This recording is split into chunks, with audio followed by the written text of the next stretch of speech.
नमस्कार. स्वागतम सुस्वागतम.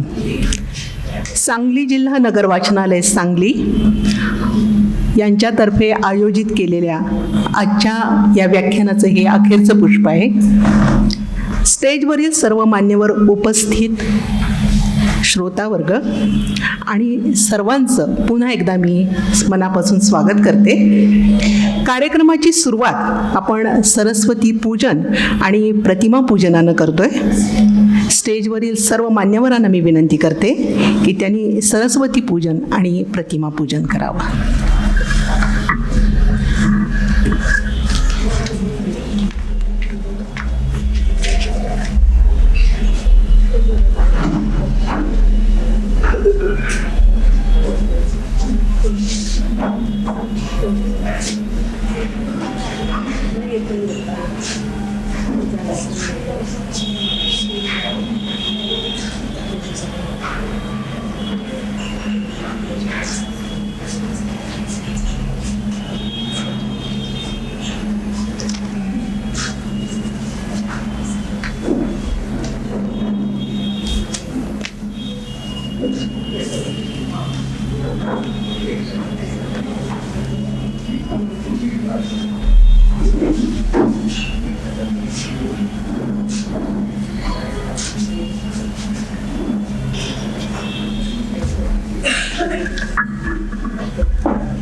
आजचं व्याख्यान वैजयंती देशमुख यांच्या स्मृतिप्रित्यर्थ आयोजलेलं आहे. त्यांचं माहेरचं नाव आहे वैजयंती देशमुख आणि सासरचं नाव सौस्मिता प्रकाश पाटेकर. त्यांचं शिक्षण BSc LLM झालं आहे. त्यांचं कार्यकर्तृत्व असं होतं की वक्तृत्व विषयात त्यांना विशेष रुची होती. त्यामुळं शाळेपासून त्यांनी अनेक पुरस्कार या वक्तृत्वामध्ये मिळवलेले होते. त्यानंतर पुढे पुण्यामध्ये त्यांनी वकिली हा व्यवसाय केला. विधी महाविद्यालयात प्राध्यापक म्हणूनही काम केलं. राजकारणात थोडा रस असल्याकारणानं आनंदनगर, विठ्ठलवाडी, हिंगणे खुर्द या ठिकाणी वास्तव्य असताना ग्रामपंचायत निवडणुकीतून निवड झाल्यावर ग्रामपंचायतीचं कामही पाहिलं. महिला बचत गटाची स्थापना केली. त्यांचं कर्करोगानं अकाली निधन झालं आहे. आज त्यांच्या फक्त स्मृती आपल्यामध्ये आहेत. त्यांच्या स्मृतींना पुन्हा एकदा वंदन. यानंतर आजच्या कार्यक्रमाचं प्रास्ताविक आणि मान्यवरांचं स्वागत करीत आहेत श्रीमती नेहा कुलकर्णी, संचालिका, नगर वाचनालय सांगली.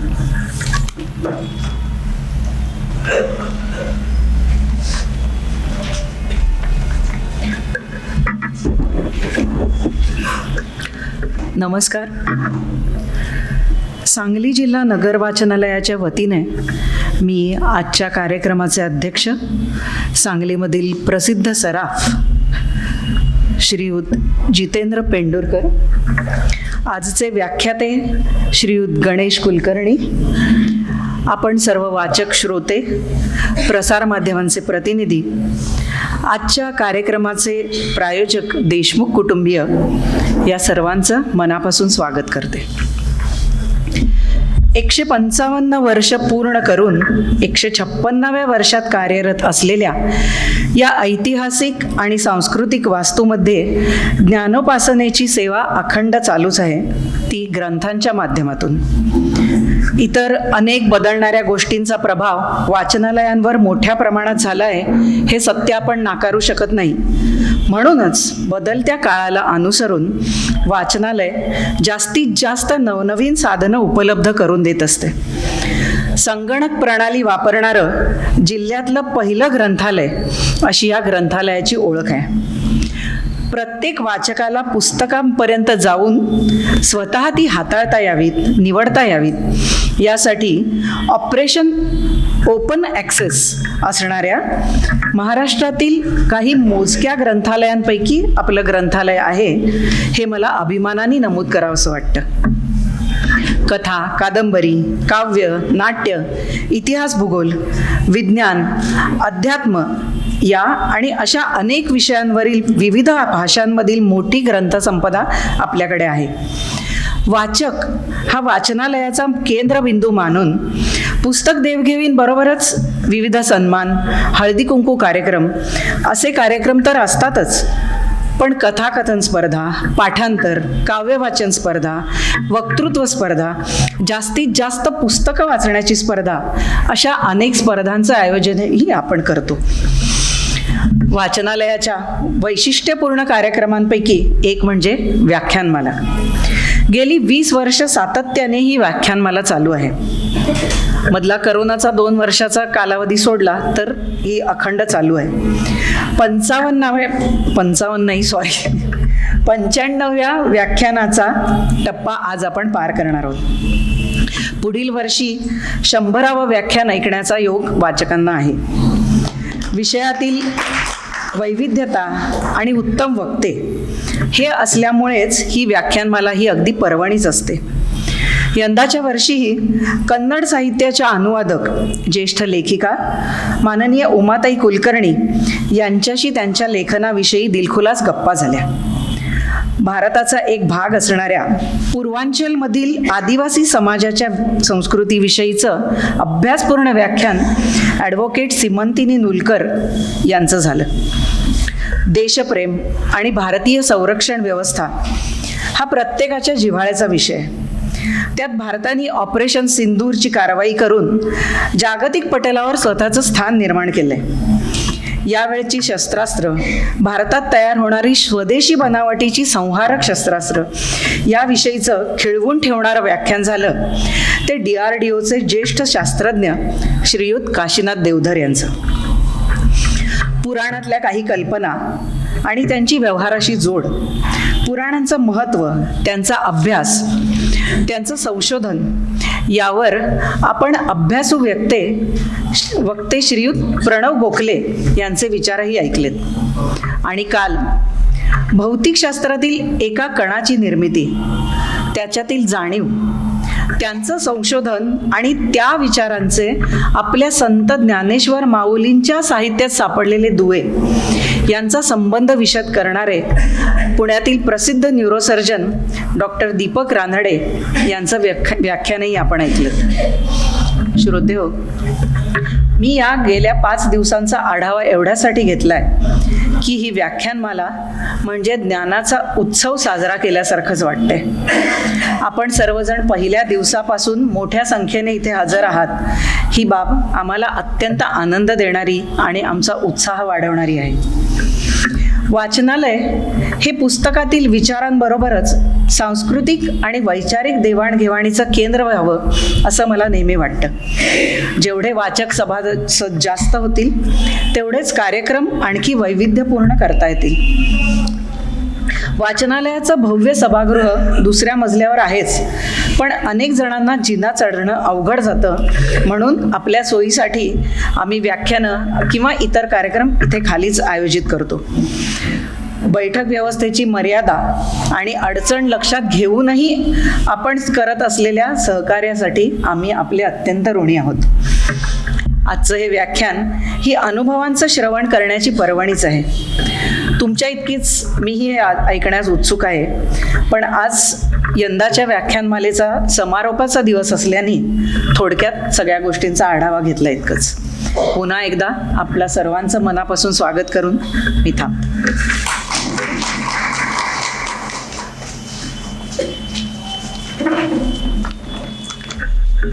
धन्यवाद नेहा. आपल्या व्यासपीठावर उपस्थित असलेले आजच्या कार्यक्रमाचे अध्यक्ष, आणखीन आपले अतिथी यांची थोडक्यात ओळख करून देते मी. आजच्या कार्यक्रमाचे अध्यक्ष माननीय श्री जितेंद्र उर्फ राजू शेठ विजयकुमार पेंढुरकर यांचा थोडक्यात परिचय असा. यांचं शिक्षण BCom झालेलं असून व्यवसाय सराफी आहे. त्यांचं कार्यक्षेत्र पहा, सांगली जिल्हा सराफ समिती अध्यक्ष म्हणून त्यांनी 15 वर्ष कार्य केले. विश्वकर्मा पतसंस्थेचे चेअरमन म्हणूनही पद त्यांनी विभूषलेलं आहे. अखिल भारतीय देवज्ञ समाज परिषद मुंबई येथे ते कार्याध्यक्ष म्हणूनही काम पाहतात. आजही सराफ व्यवसायासंबंधी सर्व समाज बांधव व व्यापारी यांच्या उन्नतीसाठी सतत प्रयत्नशील असलेलं हे व्यक्तिमत्व. आजच्या आपल्या कार्यक्रमाचे अध्यक्ष माननीय श्री जितेंद्र उर्फ राजू शेठ पेंढुरकर यांचा सत्कार आमच्या नगर वाचनालयाचे अध्यक्ष माननीय श्री विकास जोशी यांनी करावा अशी मी त्यांना विनंती करते.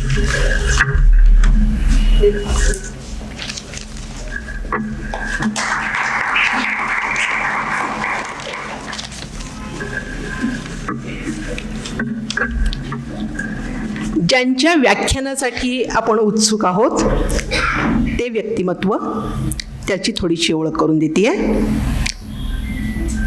खरं तर या ठिकाणी आलेल्या श्रोत्यांपैकी अनेकांनी त्यांची मुलाखत यूट्यूबवर पाहिलेली आहे, ऐकलेली आहे.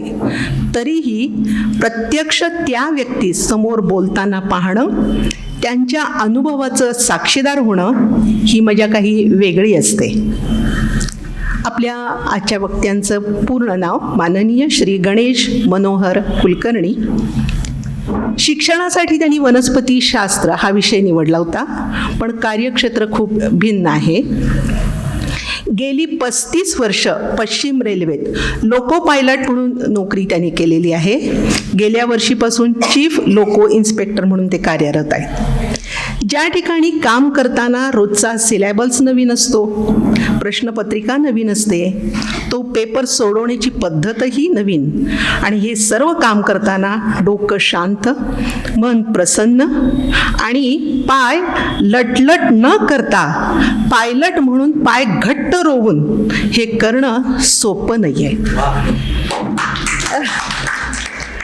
बरं, हे करताना प्रवासातील नद्यांचा प्रवाह, भोवतालचा निसर्ग, चांदणं यांचाही अगदी मनापासून आस्वाद घ्यायचा.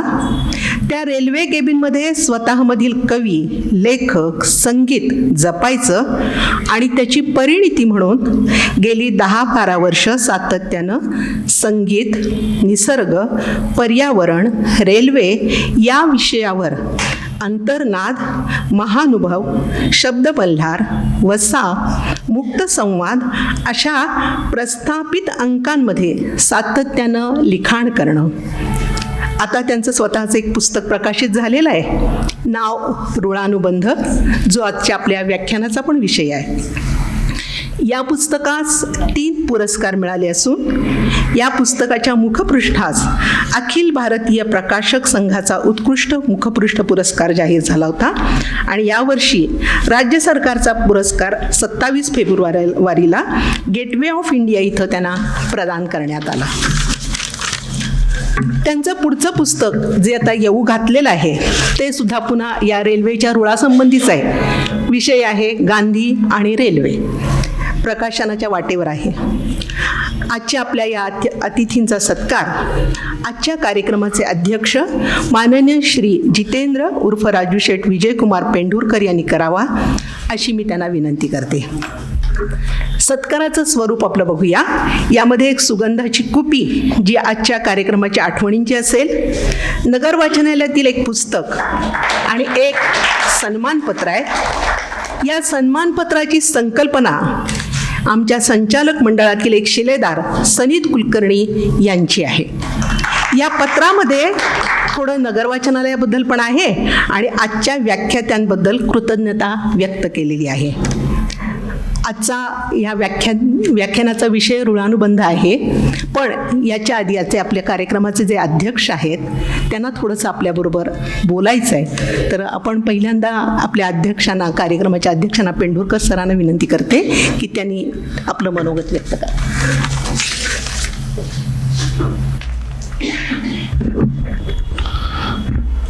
नमस्कार सर्व उपस्थित मंडळी.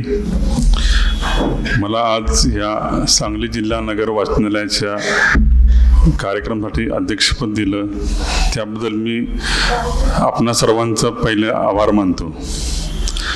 तसं म्हटलं तर गेल्या 25 वर्षात मी तर नगर वाचनालयात जाऊन एकसा पुस्तक हाताळलेलं नाही आहे. खरं माझी जी वाचनाची सुरुवात झाली आहे ती नगर वाचनालयापासूनच झाली आहे आणि मला जी वाचनाची आवड निर्माण झाली ती इथल्या लायब्ररीमुळेच झालेली आहे. कारण आमचे वडील, आमचे चुलते, आमची आई इथले आजी उसाबसच आहेत पहिल्यापासून. त्यामुळे त्यांचं गुलाबी कार्ड घेऊन मी लहानपणापासून इथं येत होतो. निदान 10वी-12वीपर्यंत तर मी इथं रेग्युलर यायचो. नंतर काय आमच्या व्यवसायाच्या कामानिमित्त मी त्यात बिझी झालो, त्यामुळं ऋणानिमित्त इथला माझा कमी झाला. खरे जी व्याख्यान मला असती त्याला मी बहुतांश वेळा उपस्थित राहण्याचा प्रयत्न करतो. वर्षातनं एखादी तरी माझी उपस्थिती व्याख्यान मला असती. आणि आजच्या कार्यक्रमाचं मला निमंत्रण मिळालं ते मी सगळे बघितले कार्यक्रम. खरं रेल्वेबद्दल मला पहिल्यापासून लहानपणापासून कुतूहल आहे आणि मी बघितलं ते लोको पायलट जे आहेत. मला म्हटलं मला या कार्यक्रमाला अध्यक्षपद म्हणून बोलवा. कारण रेल्वेचं बघितलं की इंजिनचं बघितलं की एक वृक्षपणा असतो. त्या वृक्षपणाच्या वातावरणात कसं काय त्यांनी लेखन केलं असेल याचं मला जास्त कुतूहल होतं. त्यामुळं मला ते ऐकायचं होतं म्हणून मी म्हणलं मला या कार्यासाठी बोलवाल. मी परत एकदा आपल्या नगरवासियांचे आभार मानतो की मला या कार्यक्रमाचं अध्यक्षपद दिलं आणि मला सन्मानित केलं. आणि मी पण आता त्यांचे विचार ऐकण्यासाठी एकदम उत्साहित आहे. थँक्यू.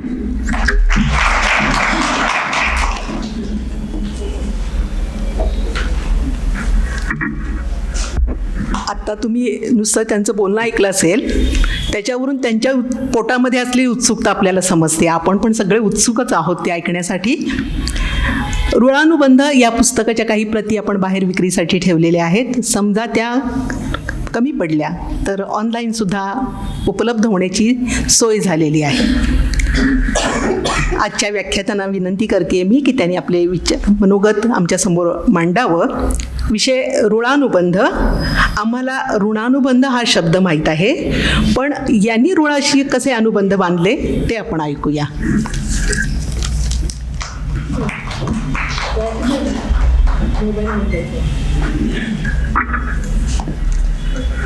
स्टेजवरील सर्व मान्यवर समोर व्यासपीठाच्या समोर त्यांची व्यवस्था केलेली आहे.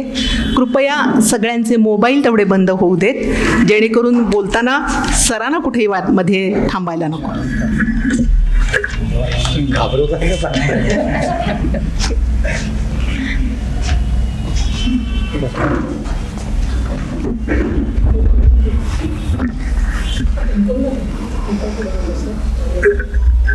नमस्कार. सांगलीची खूप छान थंडीत सकाळी उतरलो आणि करंदीकर साहेबांनी इतकं प्रेमानं मला छानपैकी दिवसभर झुलवत ठेवलं. सांगली पूर्ण फिरलो आणि संध्याकाळी तुमच्या नगर वाचनालयाच्या तमाम लोकांना जेव्हा भेटत राहिलो तेव्हा मनात जे काय उमटलं ते हे कि गलत जगह पे सही लोग यहाँ बैठे हैं, गलत जगह पे सही लोग यहाँ बैठे हैं, न पूछिए कि कई लोग कहाँ बैठे हैं. ये तो आपकी वफाओं का नतीजा है कि जहाँ नहीं बैठना था वहाँ हम बैठे हैं. म्हणजे ही माझी नम्र भावना आहे की इतक्या उत्तुंग व्यक्तिमत्वाची लोक माझ्या आजूबाजूला भोवतालात आहेत. मी तिकडे जाऊ का? हां. ते पाणी लांब नेऊ नका, मला तहान लागणार आहे.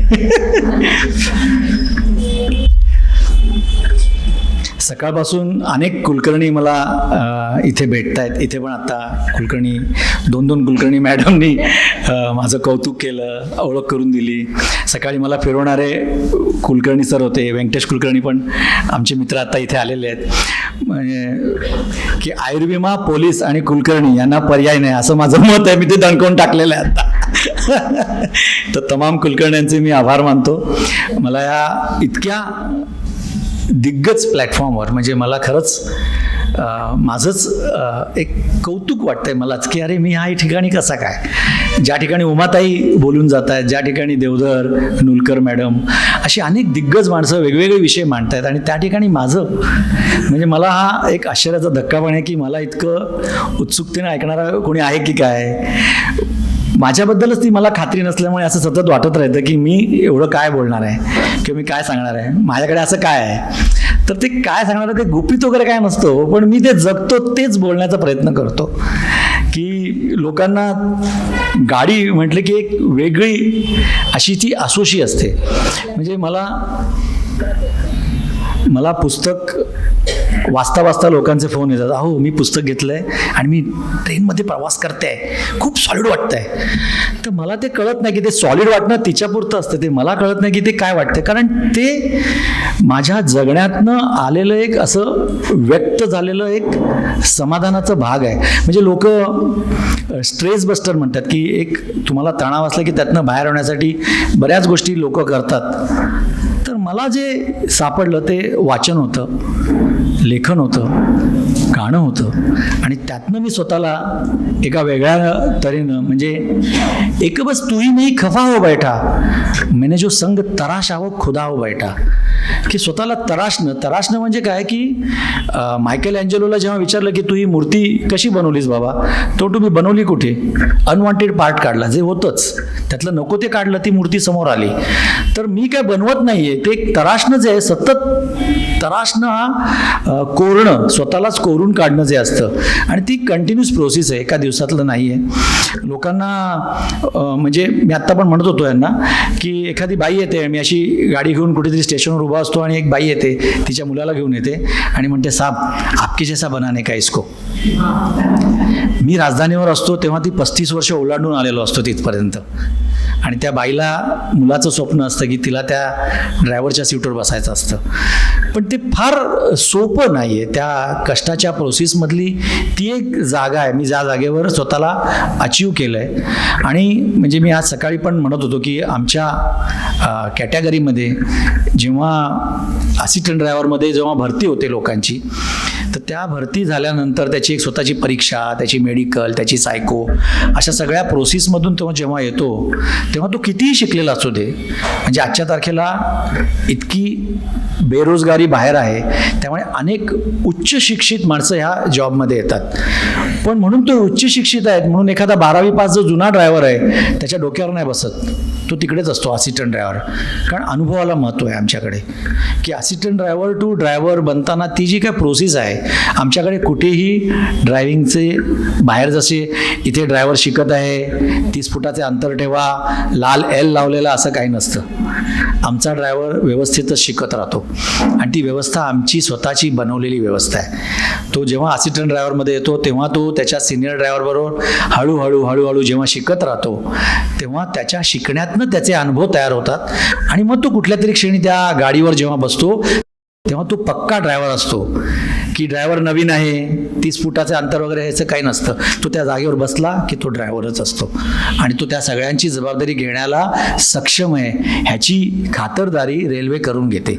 रेल्वेचं स्वतःचं एक सिस्टीम आहे, SOS म्हणतात त्याला, तुमच्या त्या 5 सिग्मा सिस्टीम म्हणतो, ज्याच्या टेक्निकल लोकांना ती म्हणत असतात की सतत 6 वेळा जर प्रश्न विचारला का, तर त्या प्रश्नाचं जेव्हा उत्तर मिळतं तर ते शेवटचं तुम्हाला जे काय समाधान लाभतं. तर सतत ते ट्रेनिंग मॉड्यूल आमच्याकडे सतत असतं. दर 4 वर्षाला ट्रेनिंग असतं, दर 4 वर्षाला मेडिकल असते, दर 4 वर्षाला वेगवेगळ्या तऱ्हेची ट्रेनिंग्स दिली जातात आणि त्यातनं त्याचं सातत्य तपासलं जातं. आणि ह्या सगळ्या गोष्टी जेव्हा होतात तेव्हा त्याच्याकडे एखादी गाडी सोपवली जाते. मी नेहमी म्हणायचोच, म्हणजे मी अजूनही म्हणतो की मी जेव्हा गाडी चालवत असतो तेव्हा माझ्या पाठीमागे माझा परिवार असतो. मी घरी गेल्यावर माझा परिवार मला भेटणार असतो. आमच्या ट्रेनिंगमध्ये ते आम्हाला बिंबवलेलं असतं की तुझ्या मागे तुझी आई, बाबा, बहीण, बायको सगळे मागे आहेत. तू घरी गेल्यावर तुझं सगळं आहे, पण आत्ता त्यांची काळजी तुला आहे. त्यामुळे मी पुढे जाताना माझ्याबरोबर तो सगळा माझा परिवार असतो. ती आस माझ्यासमोर असते. मी ती माझ्यासमोर मला एक वेगळं जबाबदारीचं भान देतं ते सगळं, की नाही माझ्या बरोबर मी एकटा नाही आहे, तर माझ्या भरोशावर ती अशी मंडळी निर्धास्तपणे झोपतायत, मजा करतायत. त्यांना त्या प्रवासाला जायचं आहे. त्यांचा प्रवास वेगळ्या तऱ्हेनं जात असतो आणि माझा प्रवास मात्र वेगळ्या तऱ्हेनं उमलत असतो. मी गेली 35 वर्ष, मगासपासून माझा बरंच कौतुक करतायत ते, तर ती 35 वर्ष महत्त्वाची नाही तो, पण तो अनुभव जो गेन करत होतो आणि तो प्रत्येकालाच, मला असं वाटतं की ज्या क्षेत्रात माणूस काम करतो त्या क्षेत्रात त्याला काही वर्षानंतर तेवढा अनुभव येतोच आणि तो त्या अनुभवानं त्यातनं काहीतरी व्यक्त होत असतो. त्याची ती स्टाईल असते जगण्याची, त्याची पद्धत असते आणि त्या पद्धतीमुळे ड्रायव्हर हा कॅटेगरीकडे लोकांचं लक्ष जात नाही, कारण तो तसा वेगळा असतो, कारण त्याला लोकांशी मिसळण्याची संधीच मिळत नाही. त्याच्या वेळा वेगळ्या असतात, त्याच्या जगण्याच्या, उठण्याच्या, झोपण्याच्याच वेळा वेगळ्या असतात. म्हणजे माझ्याकडे सुद्धा माझं खूप मित्रपरिवार वगैरे नाही. मी खूप लोकांना ओळखतो, लोक मला ओळखतात, पण मी उगाच कुठेतरी बसून चहा पीत उभा राहिलो असं नाही होत माझ्या बाबतीत, कारण माझ्याकडे तसं नाहीच आहे नेटवर्किंग, की जर म्हणावे एकटा तर सोबती आहेत लाखो, अन पाहावे तर स्वतःचा हातही हातात नाही. अशी परिस्थिती रोजच असते. रोज आम्ही जात असतो, भरपूर माणसं असतात, रोज भेटणारी असतात, रोज ओळख देतात, अरे गणेश म्हणणारी असतात, गण्या म्हणणारी असतात, पण ते आतडं कुठेच गुंतत नाही, कारण त्यातनं बाहेर निघत राहायचं, सतत स्वतःला समजावत राहायचं की नाही कुठे गुंतायचं नाही आहे, गुंतलो की संपलो आणि पुढे जात राहायचं आहे. तर ही प्रोसेस जी आहे ना, ती प्रोसेस खूप गमतीशीर आहे. पुस्तकाच्या ऋणानुबंधची ही 3री आवृत्ती सुरू आहे. म्हणजे मी आत्तासुद्धा म्हणतो की 2.25 लाख लोकांनी माझे ते व्हिडिओ वगैरे बघितलेत. मग माझी 1000ची आवृत्ती संपायला एवढा वेळ का लागतो? लोकांना आजकाल मदाऱ्यासारखे खेळ हवे. कोणीतरी येतो डुगू डुगू डुगू डुगू खेळ करतो ना, तसं एंटरटेनर हवा असतो लोकांना. स्वतः वाचलं की कष्ट करावे लागतील ना, वाचायचीच तहानच लागत नाही लोकांना. नगर वाचनालयासारखे उपक्रम 20 वर्ष चालवणं सोपं नाहीये. त्याला आम्ही काय बळ देतो? एक साधा पेपर आम्ही विकत घेतो का रोज, मराठी माणूस म्हणून? नाही घेत. दुसऱ्या कोणाचा तरी पेपर वाचतो आम्ही, आणि आम्ही स्वतःचे पेपर, म्हणजे मला कळत नाही की कसं जगणार. फक्त अभिजात दर्जा मिळाला म्हणजे काय? दर्जा मिळाला म्हणून ती मराठी भाषा टिकणार आहे का? ती तुम्ही आम्हीच रुजवायला हवी, टिकवायला हवी. आणि ती कशी टिकायची? तर पुस्तकांचं प्रेम, मॅडम म्हणाल्या तसं आपले सभासद वाढायला पाहिजेत, आपण मेंबरशिप वाढवायला पाहिजे, आपण त्या पुस्तकांच्या बरोबर एक नातं जुळवायला पाहिजे. आणि ते नातं जुळता जुळता जुळत नाही, एका दिवसातली ती प्रोसेस नाही, ते कंटिन्यूस प्रोसेस आहे. मी खरं इथे सुरुवात कुठून करावी आणि मी कुठे जावं हे मला काहीच माहिती नव्हतं. मी आत्ता असा चाचपडतोय की मग तुमचे चेहरे बघतोय की नक्की मी इथे काय बोलायला हवा, हा विषय कशा तऱ्हेनं मी पुढे जाणार आहे हे मलाही आता अजून तरी गॅरंटी नाही आहे मी कुठपर्यंत जाईन. आत्ता नुकतंच धर्मेंद्राचं निधन झालं, तर आपण तिथून सुरुवात करूया. काल आपले मिर्झा बेग पण वारले, तर त्यांना पण मी नम्र श्रद्धांजली व्यक्त करतोच. तर धर्मेंद्रचं एक वाक्य आता सध्या जाम फेमस आहे. तो फगवाडा नावाच्या गावामध्ये कुठेतरी बसायचा आणि त्या पुलावर संध्याकाळी खेळून मिळून एक अशी गाडी जायची. ती गाडी जायची फ्रंटियर मेल, पश्चिम रेल्वेची सर्वात मानाची गाडी. आणि त्या फ्रंटियर मेलला तो फ्रंटियर मेल माता म्हणतोय की फ्रंटियर मेल माता मुझे बंबई लेके जा, मेरा नसीब बना दे, असं तो म्हणतोय. हे त्याचं वाक्य आहे, कुठल्या तरी मुलाखतीतलं, सध्या जाम फेमस चाललंय. तर ती फगवाडा आणि ती फ्रंटियर मेल काय हे तुम्हाला मी गंमत सांगतो त्याची, की फ्रंटियर मेल ही पूर्वी कुलाबा, आता जी पश्चिम रेल्वेचं चर्चगेट स्टेशन आहे, हे चर्चगेट स्टेशन आता झालेलं आहे, पण पूर्वी कुलाबा म्हणजे जी आता बुधवार पार्क, म्हणजे समुद्राचं एक टोक आहे जिथे रेल्वेचे सगळे उच्च अधिकारी राहतात, तो बुधवार पार्क जो एरिया आहे तिथून गाडी चालायची आणि पार पेशावरपर्यंत जायची, फ्रंटवर जायची, मेल घेऊन जायची. मेल म्हणजे पत्र, डाक. तर फ्रंटियर मेल ती फ्रंटला जायची म्हणून तिला फ्रंटियर मेल हे नाव होतं. आणि ती गाडी इथून कुलाब्यातनं निघून पेशावरपर्यंत, पाकिस्तान ज्यावेळी आपल्या अखंड हिंदुस्थान होता त्यावेळची गोष्ट ही, त्या पेशावरपर्यंत जास्तवर 33 ठिकाणी त्याची इंजिनं बदलली जायची. आणि ती स्टीम लोको होती. स्टीम लोको बदलताना त्या बदलण्याचा वेग किंवा ते बदलणं, त्याचा वेग, त्याची सगळी ती जी काय सिस्टीम चालायची इतकी चोख असायची. एक दिवस 18 मिनिटं ती गाडी लेट झाली आणि ती गाडी म्हणजे 18 मिनटं लेट झाली त्याच्या अगोदर पण हे सांगायला मला आवडेल की ती गाडी पेशावरून 33 इंजिनं बदलून जेव्हा कुलाब्याला जायची तेव्हा सकाळी 8:35 झालेले असायचे, म्हणून अख्ख्या कुलाबाच्या त्या स्टेशनला लाईटिंग व्हायची. ते सगळे लाईट सकाळी उजळायचे, लोक घड्याळ लावायचे 8:30 झाले म्हणून. आणि त्यावेळी ब्रिटिश रेल्वे म्हणायची की आमचं त्यावेळी टायटन होतं बरं का, टायटनची आपण आज ॲड बघतो, पण ते म्हणायचे एक वेळ टायटन चुकेल पण आम्ही नाही. एवढी खात्री त्यांच्या पंक्च्युलिटीवर होती त्यांना. तर ती गाडी चालवताना एके वर्षी एक पारसी बाबा ड्रायव्हरला 18 मिनटं गाडी लेट झाली होती. तेव्हा त्याला त्या काळातलं आमच्या वेस्टर्न रेल्वेच्या कधी म्युझियम बघायला आलात तर या, तर त्या ठिकाणी त्याबद्दलचं एक्सप्लेनेशन लिहिलेलं कागद आहे की बाबा तुला लेट का झाला हे तू आम्हाला सांग. तर ते स्टीम इंजिन बदलत ती पेशावर, ती फ्रंटियर मेल चालताना आज आता आपण अमृतसरपर्यंत जाते ती गाडी, पश्चिम रेल्वेची खूप मानाची गाडी आहे ती गाडी जेव्हा निघते तेव्हा त्या गाडीला एक नवसारीजवळ गांधी स्मृती नावाचं एक छोटं स्टेशन आहे. गांधी स्मृती हे स्टेशन काय आहे, मी खूप वर्ष असं तडफडत राहायचो, कारण मी ते छोट्या स्टेशनला गाड्या आमच्या थांबत नाहीत, आमच्या गाड्या डायरेक्ट सुरत, बरोडा अशा ठिकाणीच थांबतात. तर ते काय स्टेशन आहे हे शोधायचा मी बरीच वर्ष प्रयत्न केल्यावर मला अचानक एक वेगळा खजिना हाताला लागला. त्याच्या पुढचं स्टेशन आहे नवसारी. तर गांधी बाबांनी जेव्हा साबरमतीहून दांडीचा सत्याग्रह सुरू केला तेव्हा ते 342 किलोमीटर साबरमतीहून चालत या नवसारीपर्यंत आले होते, नवसारीच्या दांडीच्या समुद्रावर. आणि दांडीच्या समुद्रावर जेव्हा ते निघाले किंवा जे त्यावेळची जी काय गोष्ट सांगतात लोकांना की अचानकपणे सुचलं की नाही आपण हे करायला हवं आणि ते निघाले. पत्रकारांनी विचारलं की तुला काय सुचलं, म्हणे मला काहीतरी वेगळं सुचलंय म्हणे. तर ते वेगळं सुचण्यामागची प्रोसेस काय, मी एक हिस्ट्री ऑफ सॉल्ट खूप छान पुस्तक आहे, ते कधी वाचायला मिळेल तर वाचाच. तर त्याच्यामध्ये एक इतिहास आहे आपला मिठाचा सत्याग्रह का करा. म्हणजे जेव्हा मोतीलाल नेहरूने विचारलं की क्या कर रहे हो, तो एक ओळची ती तार गेली होती करके तो देख, आणि त्याने अख्खं भारत पूर्ण असा तो पेटला होता. त्या 1942च्या त्याच्यानंतरची चले जाव सगळी ती चळवळ उभी राहिली होती. तर मिठाच्या आपल्या भारताला, ओरिसामधल्या भारताला एवढं मँचेस्टरमध्ये मार्केट होतं, जगभरात जायचं. आणि ओरिसाचे आणि गोंड मध्य प्रदेशातले कारागीर मीठ हाताने बनवायचे, त्यांची ती स्पेशालिटी होती. त्या मिठाचं सातत्य मोडून काढण्यासाठी ब्रिटिशांनी त्याच्यावर जबरदस्त कर लादला, कारण त्यांनी परदेशातनं मीठ आयात करून इथे विकायला सुरुवात केली. दुर्गाबाई भागवतांनी असं लिहिलेलं आहे की गौंड समाजात जेव्हा ते फिरत होत्या त्या दुर्गाबाईंनी हे बघितलं की गौंड आदिवासी बार्टर सिस्टीम होती पूर्वी, एकमेकांना धान्य द्यायचं आणि धान्य घ्यायचं, दही द्यायचं आणि दूध घ्यायचं अशी ती पद्धत असायची.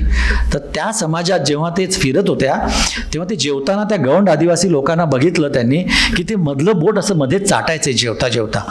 तर हिने विचारलं हे काय करताय, ते म्हणाले मीठ आम्हाला विकत घेता येत नाही ना म्हणून आम्ही मीठ चाटतोय, कारण विकत घ्यायची त्यांची परिस्थिती नव्हती. त्या समाजाला जेव्हा ब्रिटिशांनी अनेक मोठे कर लादल्यावर मिठाचं पूर्ण त्यांचे अंगठे बिंगठे पण कापून टाकले आणि त्यांना मीठ बनवता येणार नाही असं त्यांचं मीठ जेव्हा लादलं गेलं तेव्हा तो मिठाचा सत्याग्रहाची कल्पना तिकडनं उभी राहिलेली आहे, त्या सगळ्या प्रोसेसमधून उभी राहिलेली आहे. आणि ते जेव्हा म्हणतायत की एखाद्या दिवशी करूया आपण, आणि ते मिठाचं सत्याग्रह करताना त्यांनी जी काय समाजात अशी एक चळवळ, एक चैतन्य असं उभं केलं, ते केल्यानंतर 342 किलोमीटर ते चालत आले. तो रूट पूर्ण साबरमती त्या पूर्ण पट्ट्यावर मी गाडी चालवतो. पश्चिम रेल्वेची गाडी जी चालते ती एका बाजूला अरेबियन समुद्र आहे आणि एका बाजूला पश्चिम रेल्वे चालते, की रेल्वेच्या माझ्या डाव्या बाजूला सतत समुद्राची मला गाज असते, सोबत असते, साथ असते. ती पार अहमदाबाद ओखापर्यंत तो समुद्र आहे, म्हणजे हा अरेबियन सी नरिमन पॉईंटचा पार ओखाच्या टोकापर्यंत पोचलेला आहे. तो मी माझ्या व्यवसायाच्या निमित्तानं सतत फिरत राहतो, बघत राहतो. तर त्या समुद्राच्या काठावर जेव्हा नवसारीला त्यांनी सत्याग्रहाला जेव्हा मीठ उचललं त्याच्यानंतर इंग्रजांना तोपर्यंत त्याची जाणीव नव्हती की हे असं काहीतरी एवढं उमलून येईल. आणि ज्या क्षणी त्यांना जाणीव झाली त्यांना लक्षात आलं की हे गांधी बाबाला उचलायला लागणार आहे. रात्रीच्या वेळी त्यांनी गांधीजींना त्या नवसारीच्या दांडीच्या ब्रिजवरून उचललं, अटक करून ते जिथे आणलं ते गांधी स्मृतीचं एक गेट आहे नवसारीच्या अलीकडे, तिथेही फ्रंटियर मेल थांबवली. त्या फ्रंटियर मेलमध्ये त्यांना चढवलं आणि त्यांना दिल्लीला नेलं आणि दिल्लीहून नंतर मग पुण्याला येरवड्याच्या जेलमध्ये आणले. तर ती फ्रंटियर मेल जेव्हा जायची, मी जेव्हा चालवायचो तेव्हा मी थरथरायचो, अरे हा आहे तो इतिहासाचा टप्पा, हा एवढा मोठा काळाचा पट मी ओलांडतोय रोज.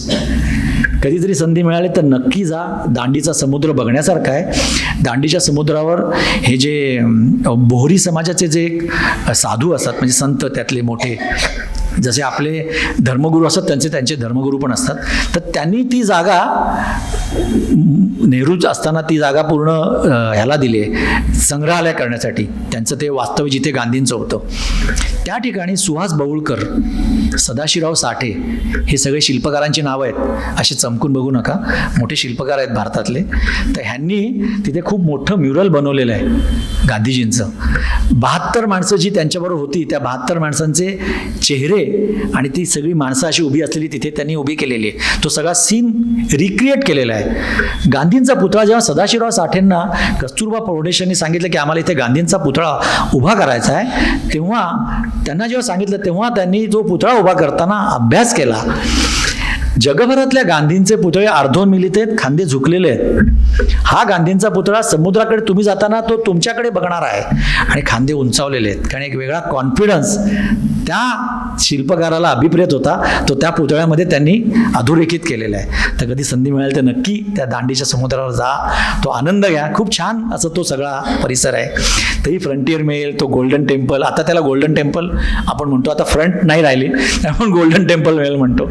ती आजकाल तिचं गाडीचं टायमिंग बदलले. तिचे म्हणजे मी माझ्या बरोबर काम करणाऱ्यामध्ये एक शिवबाबू नावाचा एक माणूस होता ज्याच्यावर मी काम केलंय. तर तो कोण होता, तर तो एक आयुष्यभर मला एकच गोष्ट सांगायचा, अरे गणेश, पाकीजामधलं मुझे कोई हे गाणं जेव्हा वाजतं आणि त्याच्या पार्श्वभूमीवर जी गाडी चालते ती गाडी मी चालवली रे गणेश, असं म्हणायचं.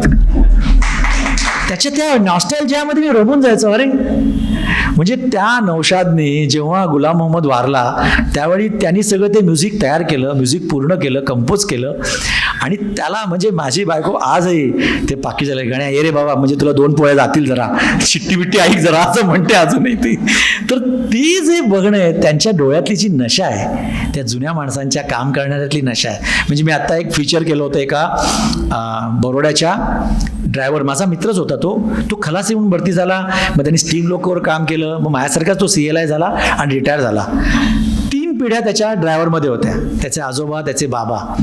तर त्या काळात गाड्यांना जायला पास वगैरे आजकाल तुम्हाला बघतात, त्या काळात असं काय नसायचं. तर ते धोतर घातलेले माणूस भरूचच्या दिशेनं एकदा सौराष्ट्र जनतामध्ये निघाला.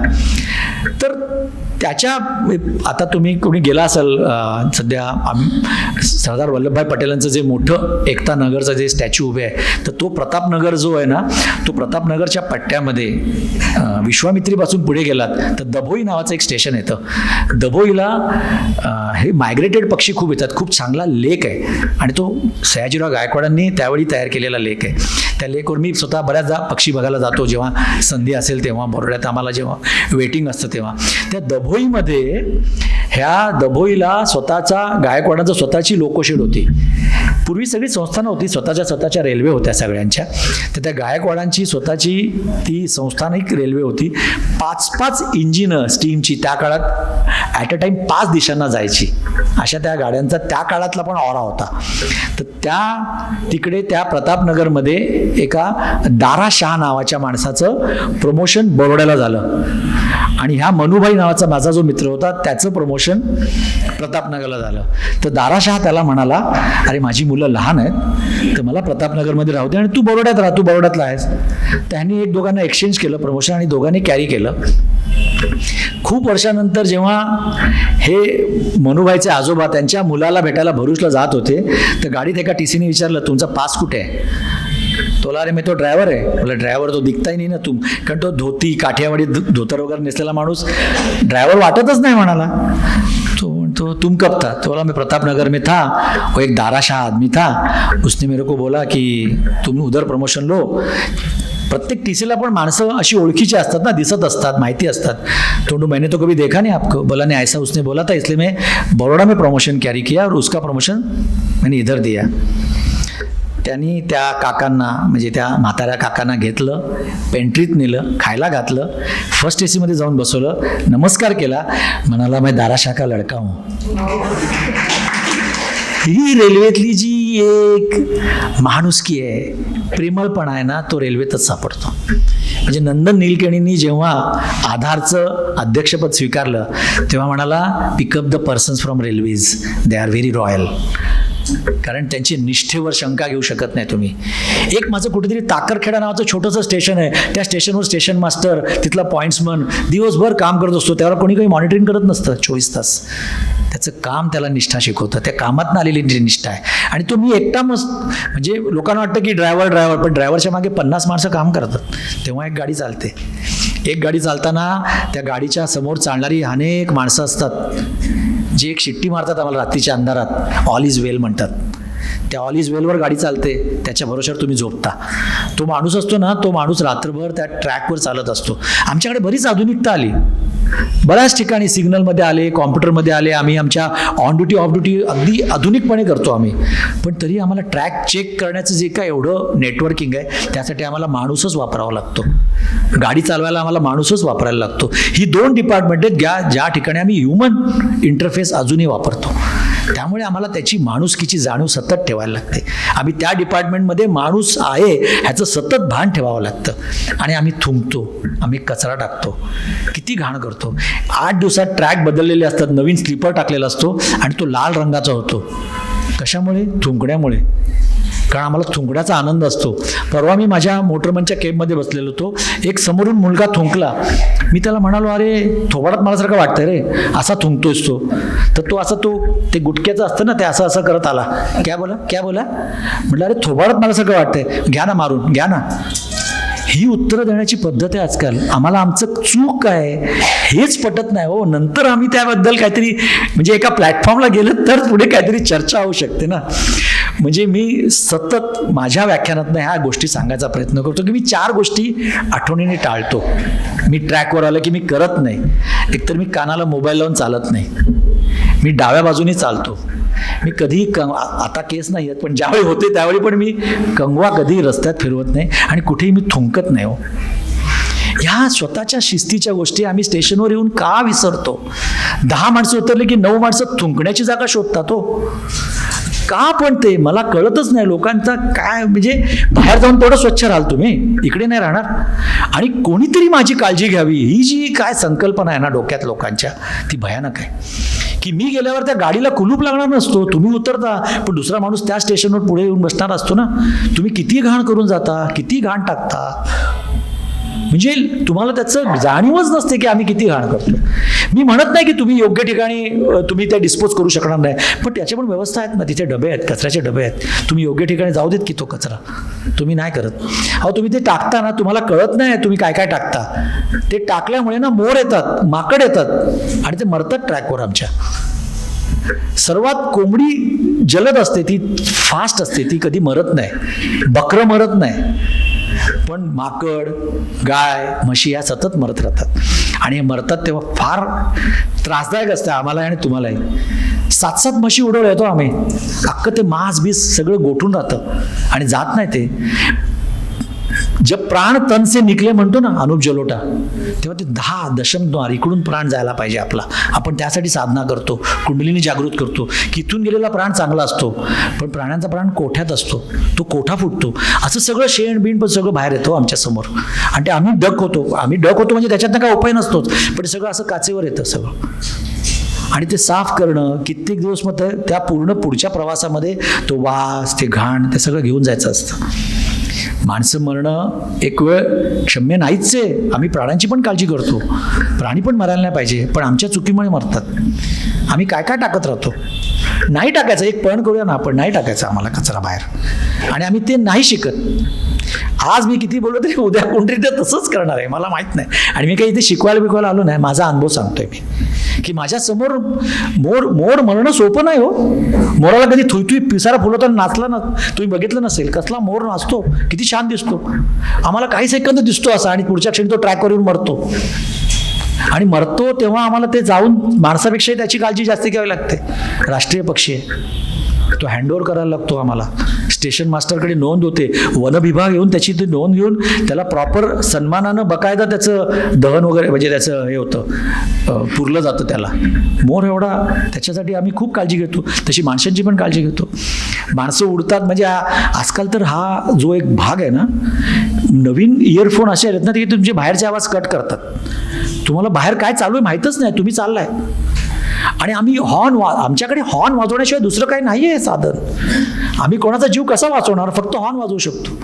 पण तुम्हाला हॉर्न कळतच नाही ना की ते हॉर्न वाजतोय मागे, बेफामपणा आहे, तुम्हाला माहीतच नाही. ट्रॅकवर एकतर प्लॅटफॉर्मवर ना ती पिवळी रेषा आहे, तुम्ही कधी ऑब्झर्व केलं नसेल, प्लॅटफॉर्मवर एक पिवळी रेषा आहे, ती खडबडीत आहे, बाकी फ्लॅट आहे सरफेस, पण पिवळी रेषा खडबडीत आहे. त्याच्या मागे आंधळ्या लोकांची काळजी आहे आम्हाला.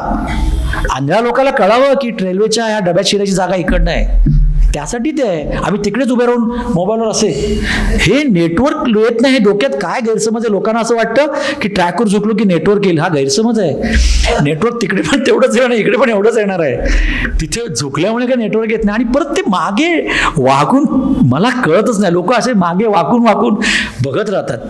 घड्याळं दिलेली आहेत तुमच्याकडे, सगळे इतके स्टँडर्ड मोबाईल आहेत, पण तुम्ही त्याच्यात बघत नाही गाडी किती वाजता येणार आहे.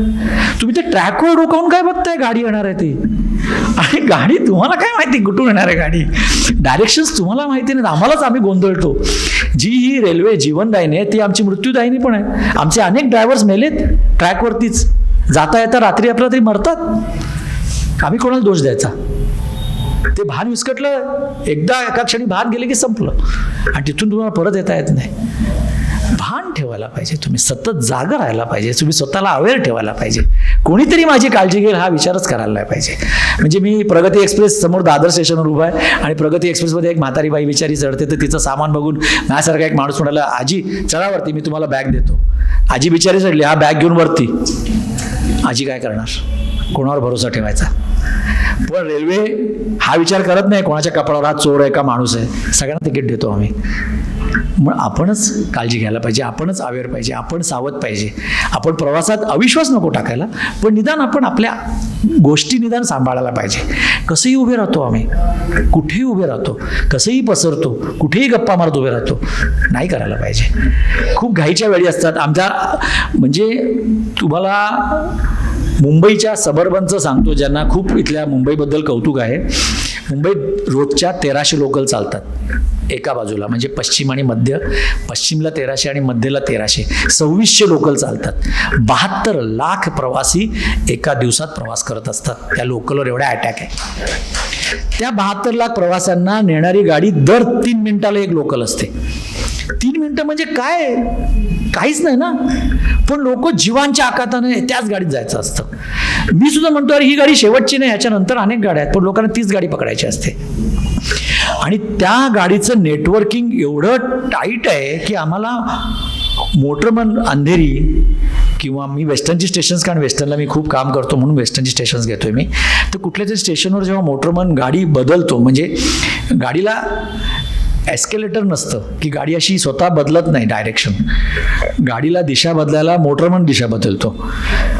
अशी ती सर्क्युलर. आत्ता मला त्यांनी सांगितलं या ठिकाणी तुमचं टर्न टेबल होतं, मिरजेला टर्न टेबल का होतं तर दिशा बदलायला त्यांना गाडीला त्या टर्न टेबलवरून न्यायला लागायची. आमच्याकडे गाडीला स्वतःला म्हणजे एस्केलेटर नाही आहे, हे काय म्हणतात त्याला तुम्ही, स्टिअरिंग नाही आहे. आमच्याकडे ब्रेक्स आहेत, आमच्याकडे स्पीड आहे. तर स्टिअरिंग नसल्यामुळे आम्हाला गाडी बदलता येत नाही, गाडीचा माणूस बदलतो. तो माणूस बदलण्यासाठी वेळ लागतो आम्हाला अंधेरी, बोरिवली, बॉम्बे सेंट्रल ह्या स्टेशनवर. त्यासाठी आम्ही काय करतो की एक गाडी गेलेला अगोदरचा माणूस पुढच्या लोकलची वाट बघतो. तो माणूस तिथपर्यंत 10 मिनिटात येऊ शकत नाही. मग त्याला बदलायला, कारण एवढी गर्दी आहे प्लॅटफॉर्मवर, एवढी गर्दी आहे की त्याला तिथून तिथपर्यंत जायलाच नाही मिळत जागा. मग तो एक मोटरमन जातो, त्याच्या मागे दुसरा मोटरमन तिकडे उभा असतो, तो गाडी घेऊन निघून जातो. मग हा तोपर्यंत इंटरचेंज होतो, डायरेक्शन पुढे मागे जाणं जे असतं. त्या गर्दीला सामावून घेणं 140 करोड लोकांच्या कॅपॅसिटीच्या बाहेर आहे आजच्या तारखेला. रेल्वेचा प्रवास सोपा नाही राहिला आहे. पूर्वी वाटायचं, म्हणजे मला अजूनही म्हणतात अरे मी तुझं पुस्तक वाचलं आणि मी देवळालीला घेतलंय, माझ्या नातवाला घेऊन गेलोय, मी त्याला गाडी दाखवतोय, इंजिन दाखवतोय. आज तुम्हाला सांगलीत जायचं तरी 50 रुपये तिकीट काढावं लागतंय. प्लॅटफॉर्मचं तिकीट पण 50 रुपये झालं आहे, कारण गर्दीचं टाळण्यासाठी वेगवेगळे उपाय रेल्वे योजत राहते. ज्याला म्हणजे पूर्वी आपण हा जोक बघितला असेल की सरदार गाडीत सोडायला गेला आणि ज्याला सोडायला गेला तो खाली आणि हा आतमध्ये म्हणजे एवढी गर्दी जाते.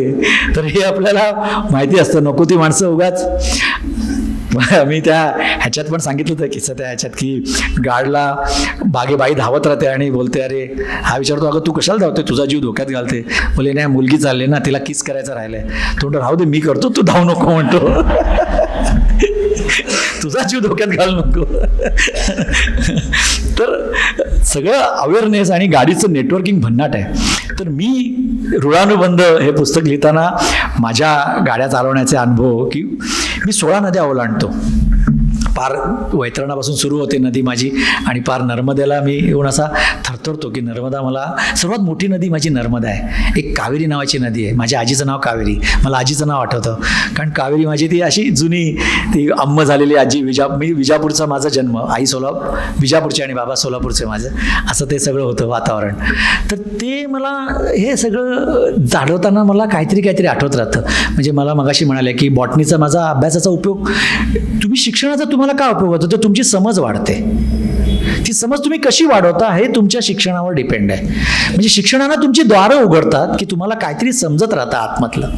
तर ते समजून घेण्याची जी काय कुवत असेल ना, तर ते शिक्षणाने वाचनाने तुमचं ओपन होतात सेन्सेस. तर मला असं वाटतं की म्हणजे मी वैतरण ओलांडताना मला पांडवांचं विशेष तऱ्हेनं तरुण गेलेली वैतरणं आणि त्यांनी तो स्वर्गारोहण केलेलं आठवत राहतं. खरं ती बद्रीच्या जवळ ती वैतरण आहे, पण माझ्या नदीला पण वैतरणच नाव आहे. मला असं वाटतं की आपल्याला काही मोक्ष मिळेल की काय, सापडत नाही. आपण आपलं रोजच त्याच ट्रॅकवर असतो. तर ती वैतरणा, ती नर्मदा तर केवढं मोठं, नर्मदेच्या किनाऱ्यावरती तर एक म्हणजे हा बरोडाचा जो प्रदेश ज्याने बघितला असेल, वट उदरा, वडाचं झाड, त्याला वड म्हणतात. ते ज्याच्या उदरात वट आहे तो वडोदरा, असं ते वडोदरा स्टेशनची ती एक हे नावाची फोड आहे. तर तिथे एक कबीर वड म्हणून आहे त्या नर्मदेच्या किनाऱ्यावर. त्यांनी दातून करून ते टाकलेलं झाडातनं झाड निघालेलं आहे आणि एवढा पसरला आहे, जसा कलकत्त्यात मोठा स्क्वेअर बनियान स्क्वेअर जो आहे तसा तो कबीर वड आहे. कधी गेलात तर त्या टेंबेस्वामींच्या गरुडेश्वरच्या दिशेनं गेलात तर तो कबीर वड पण बघा नर्मदेच्या किनाऱ्यावर. नर्मदेचं सर्वात मोठं पात्र आहे. नर्मदा ओलांडताना त्याच्या अगोदर कावेरी असते. कावेरी ही नदी, म्हणजे मी म्हणतो की कावेरी कुठे आली, कारण कावेरी तर दक्षिणेत निघते, मग ही पश्चिमेला कुठे आली. पण आम्ही आमच्या बरोबर आमची नावं घेऊन निघतो. म्हणजे सिंगापूरला पण सिंधू नदी आहे म्हणे, कारण तो कोणतरी माणूस गेला असेल, त्याला त्याची सिंधू आठवली आणि त्याने त्या नदीला सिंधू नाव दिलेलं आहे. तसं कुठल्या तरी माणसाला ही कावेरी दिसली, ती नर्मदेचीच उपनदी आहे. हे नंतर मला वाचनातनंच कळत गेलेल्या गोष्टी आहेत. तर मला झाडं, त्यांचे हंगाम, म्हणजे मला मुंबई सेंट्रल ते अहमदाबादपर्यंत झाडं अंधारात बुचाची फुलं उमललेली जाणवतात, तो भात तयार झालेला जाणवतो. मला गंमत वाटते, त्या वैतरणाच्या खाडीचं सगळं पाणी येतं बरं का, त्या पूर्ण जमिनीवर खाडीचं पाणी खारट असतं, तिथे जमीन सुपीक कशी होणार. पहिल्या पावसात सगळं मोकळं होऊन जातं आणि नवीन जमीन तयार होते, तिथे भात लागतो. तो भात तयार झाला की त्याचा एक सुगंध वेगळा असा पसरतो त्या वातावरणात सगळा. तर हे बघत जाता मला बरंच काही आढळत राहतं. तर ऋणानुबंध जेव्हा पुस्तक मी लिहायला घेतलं तेव्हा ह्या पुस्तकामध्ये बऱ्याच गोष्टी मी वेगवेगळ्या वेळी वेगवेगळ्या लेखांमधून लिहिलेल्या होत्या. भानू काळे अंतर्नाथचं मासिक, त्याच्यात मी लिहित होतो सतत. तर त्यांनी मी मिरवतो स्वतःला की मी अंतर्नाथचा लेखक आहे, मी मिरवतो. जसं मौजेचा लेखक म्हणून लोक मिरवत आहेत पूर्वीची, तसं मी अंतर्नाथचा लेखक आहे असं नेहमी मिरवतो. भानू काळेंनी माझं खूप कौतुक केलं. भानू काळेंनी मला तो विषय दिला, अंतर्नाथचे संपादक. आणि जेव्हा भानू काळेंनी निवडक अंतर्नाथ काढला तेव्हा त्यांनी 100,000 लेख काढले अंतर्नाथमधले 25 वर्षातले, आणि त्यातले 100 लेखांचं एक कंपायलेशन छापलं, पुस्तक छापलं. त्या 100 लेखांमध्ये माझा लेख आहे आणि उमाताईंचा पण लेख आहे. तर ते भानू काळेंनी आत्ता अंतर्नाथचं उदयास्त म्हणून एक पुस्तक लिहिलं. त्या प्रस्तावनेत पण त्यांनी माझा खूप कौतुकानं उल्लेख केला की गणेश कुलकर्णी कसा तयार होत गेला, की मला त्यांनी ते विषय सुचवत गेले की अरे गणेश असं लिही, ह्या विषयावर लिहिताना. मग आमची बरीच चर्चा व्हायची. म्हणजे त्यातला एक किस्सा मला खूप सांगावासा वाटतो की मी स्वतःला कधी मिरवून घेत नाही. एकतर मला ना आज एवढं कौतुक केलं नाही ह्या तुम्ही लोकांनी, मला अपेक्षाच नाही हो, कारण आम्हाला जोड्यानं मारतातच लोक, कौतुक करत नाहीत आम्ही काम करतो म्हणून. कारण ते आमचा कामाचा भाग आहे ना, काम कर नाहीतर जोडे का. चुकलत की तिथे माफी नाही कशालाच. तर आज सकाळपासून इतकं छान मला त्यांनी त्यांच्या घरात जेवण, इतकं छान जेवण होतं बापरे. त्या माऊलीनं मला ताक दिलं, ते लोणचं काय काय काय काय काय.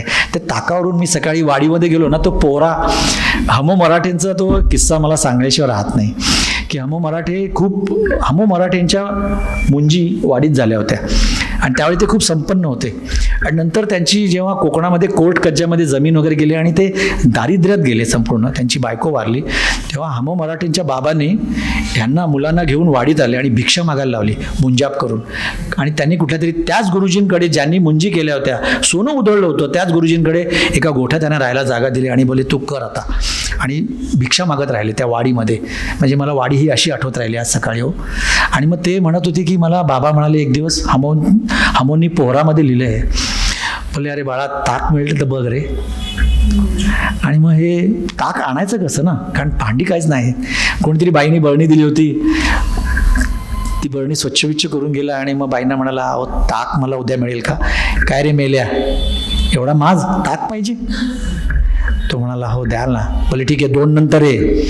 परत अनवाणी जायचं, वाडीचे ते दगड, दुपारच्या उन्हात तो तळतळत गेला आणि त्या बाईंनी ताक दिलं. खूप खुश झाला. बाबा पण बरोबर, त्यांना वरण मिळालेलं होतं, भाकरी मिळालेली होती. आज बोले ताक मिळेल. आणि ते चटचट पावलावरून चालता दगडात पाय अडकला आणि पडले आणि ती बरणी फुटली. बाबा बाजूलाच बसलेत. त्याला कळलं की आता बाबा आपल्याला खूप मारणार. बाबा म्हणतात अरे ते खापरात थोडंसं पडलंय ना, ते माझ्या तोंडात टाक रे 2 ते. हे ताक पिताना मला आठवत राहिलं हो सगळं. ही जी आहे ना, ही मला असं वाटतं की ही संवेदनशीलता जपणं किंवा माझ्यात येणं हे पुस्तकाचं यश आहे. की माझ्या लेखनातनं मला काय मिळालं तर माझी संवेदनशीलता आहे. तर भानू काळेंनी जेव्हा मला लिहायला सांगितलं, मी लिहित राहिलो. तर मी एक बेंगलोर गाडी घेऊन जायचो कल्याणहून. मी माझं काम वसईहून चालू व्हायचं. वसई ते बरोडा मी रोज, बरोडा आणि अहमदाबाद 400-500 किलोमीटर रोज जायचं. तर पूर्वी हे असं होतं की ऑन ड्युटी वगैरे असिस्टंटला सांगून करायचं नाही. तर ॲक्च्युली आमचं ऑन ड्युटी करण्याचं जे एक मी यांना सांगितलं आज की ऑन ड्युटी करणं हा म्हणजे जेवढा कॉम्प्युटर बाहेर वापरत नाही तेवढा भारतीय रेल्वेमध्ये कॉम्प्युटर वापरला जातो. की आमच्याकडे ऑन ड्युटी ही कॉम्प्युटराईज होते. त्या कॉम्प्युटरमध्ये पहिला प्रश्न हा येतो की तू हे सगळे नियम वाचलेस का. समोर एक माझ्या नियमांचा डिस्प्ले येतो आणि आजचं गती प्रतिबंध जे काय असेल ते वाचलेस का. तर मी हो म्हणतो. हो म्हटल्यावर तो पुढचा प्रश्न विचारतो तुझा मोबाईल तू बंद केला आहेस का. मग माझा मोबाईल मला बंद करावा लागतो. मी तो बंद केलेला त्याला हो म्हणतो. मग पुढचा प्रश्न येतो की ब्रीथ ॲनालायझर म्हणजे एक फूंक मारायला तिथे अशी जागा असते, त्यात मी एक नळी टाकतो आणि फूंक मारतो. तर त्यात मी दारू नाही पिलो हे सिद्ध होतं. मग माझी ऑन ड्युटी होते. मग मी गाडीवर जातो. ह्या प्रोसेसमधून गेल्याशिवाय मला गाडी चालवायला दिलं जात नाही. कारण इतक्या लोकांचे जीव प्राण माझ्यावर डिपेंड आहे. तर तो जो माणूस आहे त्या माणसाला तावून सुलाखून घेतलं जातं. मग त्याची मेडिकल असते. माझी असिस्टंटमधून जेव्हा भरती होते तेव्हा दर 4 वर्षाला मेडिकल असते. पहिली 8 वर्ष चष्मा चालत नाही. 6x6च आयसाईट लागते. रंगांधळेपणा कुठल्याही वयात चालत नाही. 50व्या वर्षानंतर दर 2 वर्षाला मेडिकल आणि 55व्या वर्षानंतर पहिल्या 1 वर्षाला मेडिकल असते. त्या मेडिकलमध्ये डायबिटीस असेल तर ठीक आहे, डायबिटीस आणि BP असेल तर चालत नाही. अनफिट केलं जातं की तू ह्या कॅटेगरीसाठी फिट नाही आहेस. तर वेगळ्या डिपार्टमेंटमध्ये त्याला पाठवलं जातं. तर 50व्या वर्षीच तुला डायबिटीस झाला तर डायबिटीस तुझा, आज आपण बरेच जण त्या डायबिटीसनी असतो आणि ट्रीटमेंट घेत असतो. तर आपली डॉक्टर म्हणते अरे 200 आहे ना, चालतंय गं. आम्हाला नाही चालत. आम्हाला 110मध्येच फिट व्हायला लागतं. की अहो बाई आमची म्हणते 200, ती बाईंना सांग आम्हाला नाही. आम्हाला ते 110 ते पॅरामीटर आहेत, त्याच पॅरामीटरमध्ये राहावं लागतं. तर अशी ऑन ड्युटी करायची आताची पद्धत आहे. पूर्वी थोडंसं लिबरल होतं. तर असिस्टंटला सांगून फूंक मारून वगैरे होत होतं. तर तसं मी कल्याणहून गाडी पकडून निघालो. जी बेंगलोर मला चालवायची आहे, जी तुमच्या इकडनंच जायची, मैसूर बेंगलोर, बेळगाव मार्गे ती, सांगली मार्गे पुणा, वसई आणि वसईहून मी गाडी बरोड्यापर्यंत चालवायचं. पूर्ण रात्रभराचं 10:30चं डिपार्चर, सकाळी 3:30ला बरोड्याला अरायवल. पूर्ण रात्रभर गाडी चालवायची. तर मी गाडीत चढलो की ते TC लोक आजकाल ओळखीचे असतातच, त्यामुळे ते ओळखतात. एक तर आमचं युनिफॉर्म, म्हणजे मी आज मी आत्ता म्हणालो की मी असं एवढा सजून दजून उभा राहिलो की मीच म्हणजे असा खूप असा अस्वस्थ आहे की मला हे असे चांगले कपडे वगैरे घालायची पण सवय नाही हो. म्हणजे मी जेव्हा आज कपडे घालत होतो तेव्हा मला ते शिवाजी आठवत राहिले, चिलखत बिलखत ते अफजल खानाला कसे मारायला गेले एक एक कपडं प्रस्तावनात, तर तसं मला काहीतरी फिलिंग होत होतं आज.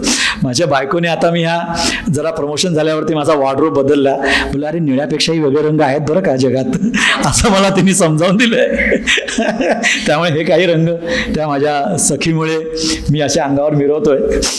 तर त्या युनिफॉर्ममधल्या माणसाला ते TC ओळखत असतात. बोला ठीक आहे, आज जगा नाही आहे काही, ॲडजस्ट करलो म्हणतो. मग मी असं बघतो की जिथे मुलं नाही आहेत, कारण गोंगाट मुलांपेक्षा आईबाबांचा गोंगाट जास्ती असतो, हा माझा अनुभव आहे. त्याला ते खेळवताना एवढा काहीतरी करत असतात की किवस असतो तो, तर त्याच्यापेक्षा कुठेतरी वेगळा कोपरा पकडून आपलं गाणं ऐकावं आणि रात्रभर आपल्याला काम करायचं, आपल्याला त्यासाठी तयार व्हायचं आहे. ते कोपरा पकडून मी बसल्यावर तुम्ही आतले आणि बाहेरचे होता. आतली माणसं बघतात की हा कोण आला, त्यांना ते आपल्यावर अतिक्रमण नको असतं, कोणालाच डिस्टर्बन्स नको असतो. मग मी काय बोललो नाही, तर त्या बाजूला एक तरुण मुलगा मुलगी आणि त्यांचं बाळ रडत होतं आणि मुलगा कल्याण स्टेशनला आला आणि रिकामी दुधाची बाटली घेऊन आला. म्हणाला अरे इधर दूध नाही मिल रहा है, आपण वसई में देखते. आता हे म्हटल्यावर माझ्या अंगावर काटा उभा राहिला, कारण वसई आणि जंगल यातला काही फरक नसतो रात्री, कारण तिथे काहीच मिळायचं नाही. आता तिथे बरीच दुकानं झाली आहेत, बरेच काय काय झालं आहे. तर मी म्हटलं तिथे तुम्हाला दूध नाही मिळणार आहे, पण आम्ही रात्रभर जागण्यासाठी आमच्या थर्मासमध्ये वेलची आणि साखर घातलेलं दूध असं जाणे सॅशे आम्ही ठेवलेले असायचे कॉफीचे. कुठे ते चहाबाजपणा किंवा कॉफीबाजपणा नाही, एक मोनोटोनी, गाडी चालत असते कंटिन्युअस, त्यातलं एक वर्किंगचं मोनोटोनी तुटावी, ती जी एक लय आहे ती लय थोडीशी ब्रेक करून वेगळं काहीतरी करायचं आहे. तर त्यासाठी आम्ही ते बरोबर कॅरी करत असतो. म्हणजे बऱ्याचदा अशी ती कॉफी एखादा घोट पिल्यानंतर प्यायची पण इच्छा होत नाही, जात नाही हो, जातच नाही. रात्रभर जागल्यावर तुम्हाला असं काही इच्छाच नसते. तर ते मी त्याला म्हणालो की माझ्याकडे दूध आहे, तुम्हाला चालणार का. आता हा असा प्रश्न विचारल्यावरती समोरच्या मनावर मोठं प्रश्नचिन्ह ना, की रात्री 11 वाजता दूध घेऊन कुठे चालला, कारण त्याला काय माहिती मी कोण आहे ना. तर म्हटलं ते सगळ्या प्रश्नाची उत्तरं देईन, तुम्ही ते दूध तर घ्या. मुलगा ते बाळ तर शांत होऊ देत. ते ना मी ते बाळाला केवढं दूध पाहिजे असं त्याला दूध दिलं, ते बाळ चटकन झोपलं पण. तर बोलले तुम्ही आता सांगा काय. तर म्हटलं मी तुमची गाडी वसईहून बरोडा चालवणार आहे. तर ते भारावून गेले ड्रायव्हर, कारण ड्रायव्हर कसा दिसतो हाच माहीत नसतो ना. अरे हा असा, कारण कधी बघितलेलाच नसतो ना ड्रायव्हरला. तर म्हटलं आम्ही तुमची गाडी चालवणार आहे. बरोडा स्टेशनवर 3:30ला अख्खा कोच मला टाळ्या द्यायला उभा होता. हे जे कमावलं आहे ना, हे मी कमावलं आहे असं मला वाटतं. तर मी हे भानू काळेंच्या अंतर्नादच्या लेखात लिहिलं. भानू काळेंचे खास मित्र सुरेश प्रभू, जे रेल्वेत त्यावेळी रेल्वे मिनिस्टर होते. मला कुठून तरी कोकणात फोन आला गडकरी नावाच्या वकिलांचा. अरे मी सुरेशला दिला तुझा लेख. म्हटलं माझी नोकरी खाल, तुम्ही काय करताय सगळं.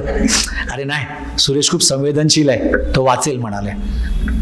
आज तुम्ही जर रेल्वेने प्रवास करत असाल आणि तुमच्याजवळ जर लहान बाळ असेल, तुम्ही पेंट्रीवाल्याला म्हणालात की मला बेबी फूड पाहिजे, तर ते कंपल्सरी केलेलं आहे प्रभूसाहेबांनी. आपलं लिखाण अक्षर असतं हे असं, आणि तो वेचणारा माणूस जर संवेदनशील असेल तर त्याचा हा प्रभाव असतो. आज मोठ्या स्टेशनवरून तुम्हाला बोर्ड दिसतो, स्टॉलवर तुम्ही बघा कधीतरी बारीकीने की बेबी फूड इज अवेलेबल. हे त्याचं फळ आहे. तर हे मी काय स्वतःहून ते करायला गेलो नाही, आणि मी कुठे यायचं काय त्याचं मी रेल्वे बोर्डाचा अवॉर्ड नाही घेतलं त्यासाठी. मला असं वाटलं की हे चांगलं काम झालं आहे ना, आपण त्यात सहभागी आहोत. आणि त्याचं मला काही कोणी कौतुक केलं आहे असं पण नाही, मी कुठेतरी सांगितलं तरच ते लोकांपर्यंत पोचतंय की असं काहीतरी असू शकतं, लोकांना माहीत नसतं ते. तर हे सगळं लिहिता लिहिता मला काय काय काय काय सापडत गेलं. त्या ऋणानुबंधाचं जेव्हा मी, तुम्हाला कंटाळा आला की सांगा मला बंद करायला, नाहीतर करंदीकरांना हाणाल तुम्ही की केवढाला आणलं तुम्ही.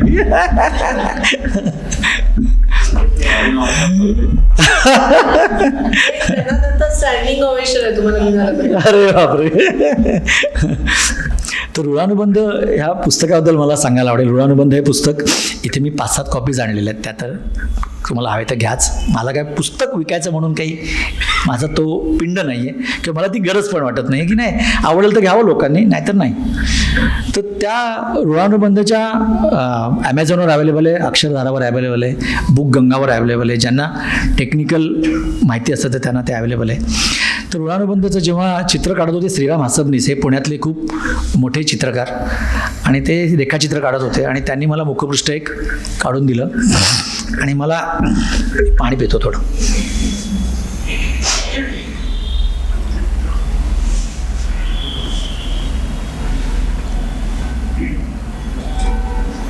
तर त्यांनी चित्र काढताना ते मुखपृष्ठ जे दिलं ना ते मला थोडं हॉलोकॉस्टसारखं वाटलं.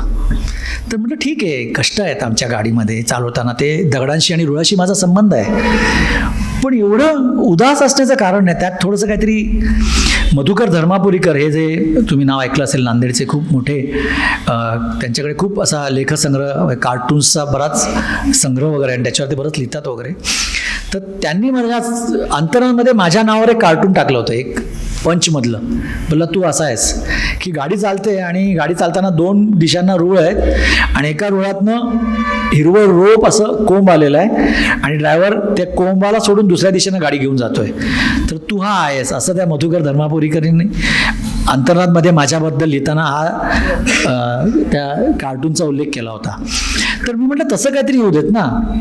तर हासबनीस म्हणाले, अरे मला असं वाटतं की हे असं आहे माझ्या डोक्यात, तुझं जे काही लेख वाचतं. तर मी म्हटलं अहो ते रूळ आणि दगड आहेत पण त्याच्यात सृजन पण आहे, त्यातलं काहीतरी आहे ना, निर्माण होण्याचं काहीतरी आहे शक्यता त्याच्यातली. तर हे मी जेव्हा त्यात काही कलर करायला गेलो मग स्वतः कॉम्प्युटरमध्ये, तेव्हा हासबनीस म्हणाले ठीक आहे तुम्ही करा पण माझं नाव नका लावू. आता आली पंचायत.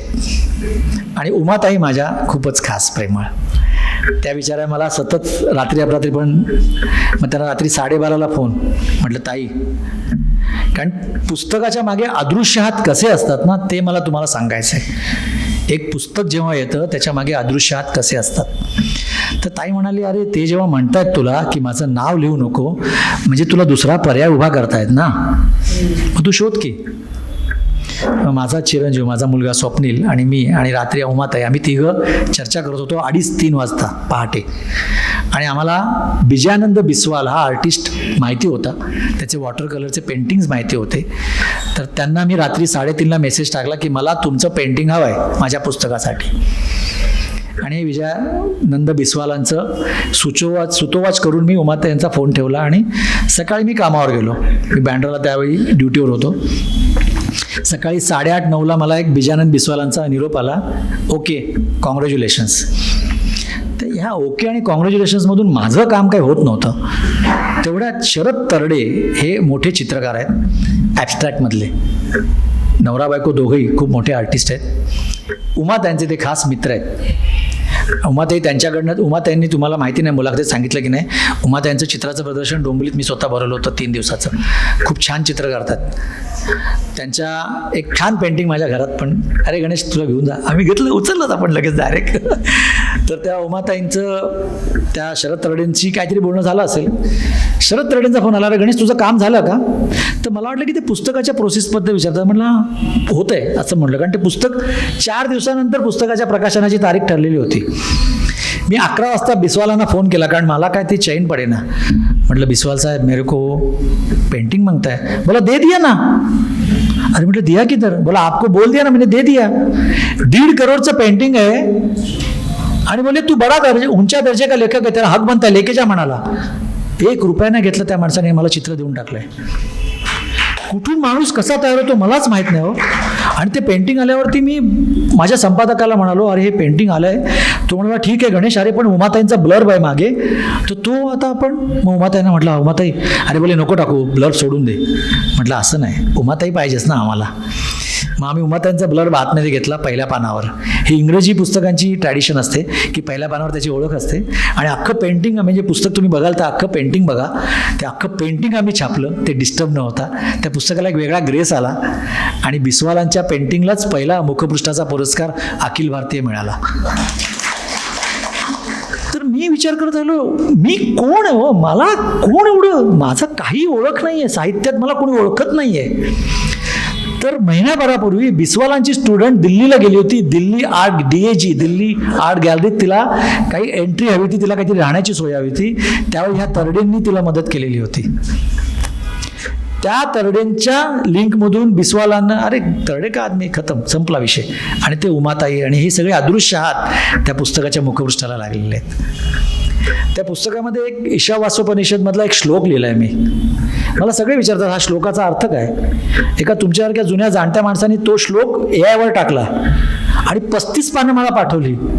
अहो म्हटलं माझ्या डोक्यात पण नाही एवढा अर्थ त्याचा. त्या श्लोकाचा साधा अर्थ आहे की तुम्ही जर अज्ञानाकडे गेलात, वाचन नाही केलं, लेखन नाही केलं, त्याची काही आस नाही ठेवली, तर तुम्ही अंधारातच राहता. पण जे वाचतात, जे सतत ज्ञानाची लालसा ठेवतात, ते अधिक खोल अंधारात जातात. कारण तुमच्यासमोर वाचनानं वेगळे प्रश्न निर्माण होतात. वाचनानं तुमच्यासमोर एक वेगळी भूमी तयार होते. त्या भूमीत तुम्हाला शिरायचं असतं आणि ते निवडायचं असतं, शोधायचं असतं. तुम्हाला तुमचा शोध घेण्याची प्रक्रिया वाचनातनं सापडते. तर तो श्लोक मला तसा मांडायचा होता. तर तसा मांडताना आमचा स्वानंद बेदरकरनी एक जबरदस्त किस्सा सांगितला. किशोरीताई उमणकरांची मुलाखत घेण्यासाठी जवळजवळ 4 वर्ष धडपडत होता स्वानंद बेदरकर, शब्द मल्हारचा प्रकाशक. आणि किशोरीताई बिलकुलच देतच नव्हती त्याला दाद. तर त्यांचे खास केशव परांजपे म्हणून प्रोफेसर आहेत मुंबईतले, त्यांचं आणि किशोरीताईंचं खूप चांगले संबंध आहेत. तर त्यांनी सांगितलं की स्वानंदाला द्यावं मुलाखत. बोले ठीक आहे. त्याचा फोन आला, बोले ये 4 वाजता. हा 4 वाजता नाशिकहून उभा त्यांच्या दरवाजात, पेल मारली. कोण? बोली स्वानंद. ये बस. केशव परांजपे पण आलेले बरोबर, बस म्हणाले. प्रश्न आणलेस का? तो म्हणाला हो. किती प्रश्न आहेत? 16. वाचून दाखव. मी 16 प्रश्न सलग वाचले. बोले ठीक. बघ 4:15 झालेले आहेत, मी आता बोलणार आहे, मला मध्ये थांबवायचं नाही. 5:15ला क्लासच्या मुली येतील, आम्ही माझं थांबेन, पण तू मला डिस्टर्ब केलं की मी थांबून जाईन. मला विचारायचं नाही, मी बोलणार, तुला काय वाटेल त्यातनं तुला काय उत्तर सापडतात ते तू लिही. किशोरीताई साक्षात सरस्वतीच, त्यांचा तो ओघ सुरू झाला, धबधबाच त्यांचा सगळं. आणि इतकं काहीतरी विवेचन मांडत राहिल्या. मुली आल्या, त्या गपचूप येऊन बसल्यात, कारण ताईंना डिस्टर्ब कोण करणार. आणि अंधार झाला. केशव परांजपे हळूच उठले आणि लाईटचं बटन चालू करायला गेले. केशव काय करतोयस? तो म्हणाला ताई उजेड करतोय. उजेडाच्या गोष्टी अंधारात बसून करायच्या असतात. तो हा श्लोक आहे. त्या श्लोकाचा अर्थ तो आहे की मला असं वाटतं की माझी गाडी चालवताना मी केव्हा टनेलमध्ये शिरतो तेव्हा पुढचा कुठला तरी उजेड मला दिसतोय आणि त्या उजेडाच्या दिशेनं माझी वाटचाल सुरू आहे असं मला वाटतं. मी काय सांगू, मला माझ्या सखीबद्दल नेहमीच म्हणावंसं वाटतं. तो पुन्हा एकदा माझा सखीची आठवण काढतो, एक छानसा शेर म्हणतो.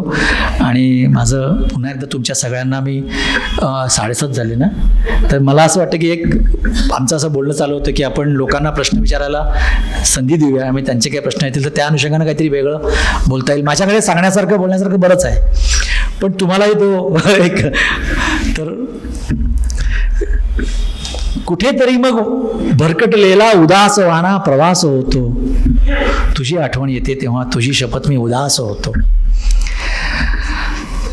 मला सतत वाटते की माझ्या सगळ्या आयुष्याला तोलून धरणारी माझी सखी असल्यामुळे मी या सगळ्या प्रांतामध्ये स्वैर जो संचार चालू आहे माझा, तो तिच्या माझ्या एक ट्युनिंग म्हणतात. आत्ता नुकतीच माझ्या लग्नाला 28 वर्ष पूर्ण झाली. परत 26 नोव्हेंबरला माझा लग्नाचा वाढदिवस होता. त्या दिवशी पण मी दिल्लीत होतो बरं का. मग आम्ही बाऊ करत नाही, मी कधी दिवाळी दसरा मनवलेला नाही आहे घरात.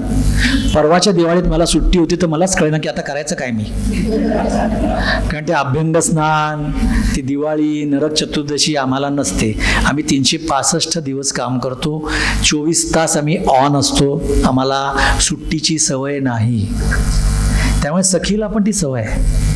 आम्ही त्याचा उगाच बभरा करत नाही, बाऊ करत नाही, मिरवत नाही की आम्ही तिकडे होतो आणि इकडे होतो. तर मी त्या दिवशी दिल्लीला होतो, मी नव्हतो, ती होती घरी, मी दिल्लीत होतो. दुसऱ्या दिवशी आम्ही काय एके ठिकाणी छानपैकी गेलो, जेवलो, गप्पा मारल्या. आणखीन काय करायचं असतं.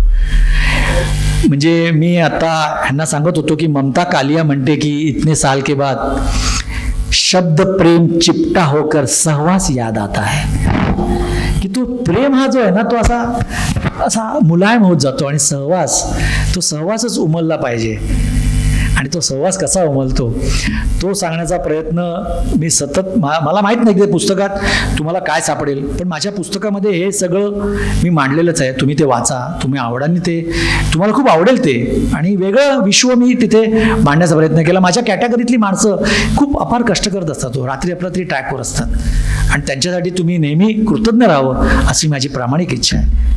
बाकी तुम्हाला काय विचारायचं मी इथे थांबतो, आणि काय विचारायचं तुम्ही प्रश्न विचारण्याची संधी घेतो.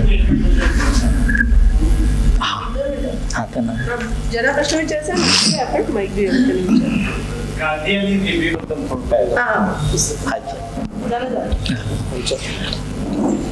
मी जेव्हा कोरोनाच्या काळामध्ये गांधींचा म्हणजे मी हा जेव्हा विचार करायला लागलो, जेव्हा मिठाचा सत्याग्रह मी आत्ता मगाशी म्हणालो तो नवसारीचा तो गांधी स्मृतीचा ब्रिज, आणि त्याच्यानंतर मी जेव्हा वाचायला लागलो तेव्हा मला गांधी वेगळ्या तऱ्हेनं सापडत गेला. माझं ट्रेनिंग स्कूल आहे ना साबरमतीला आहे. साबरमती हा लोकांना साबरमती के संत तुम्ही कर दिया सलाम वगैरे जाऊ दे, पण साबरमतीला आमचं मोठं ट्रेनिंग स्कूल आहे रेल्वेचं, तर तिथे दर 4 वर्षाला मी जातोय. तर त्या वर्षी मला काय माहीत नाही, माझ्या सरांना मी म्हणालो, सर हो गांधी आश्रम कैसा जाने का.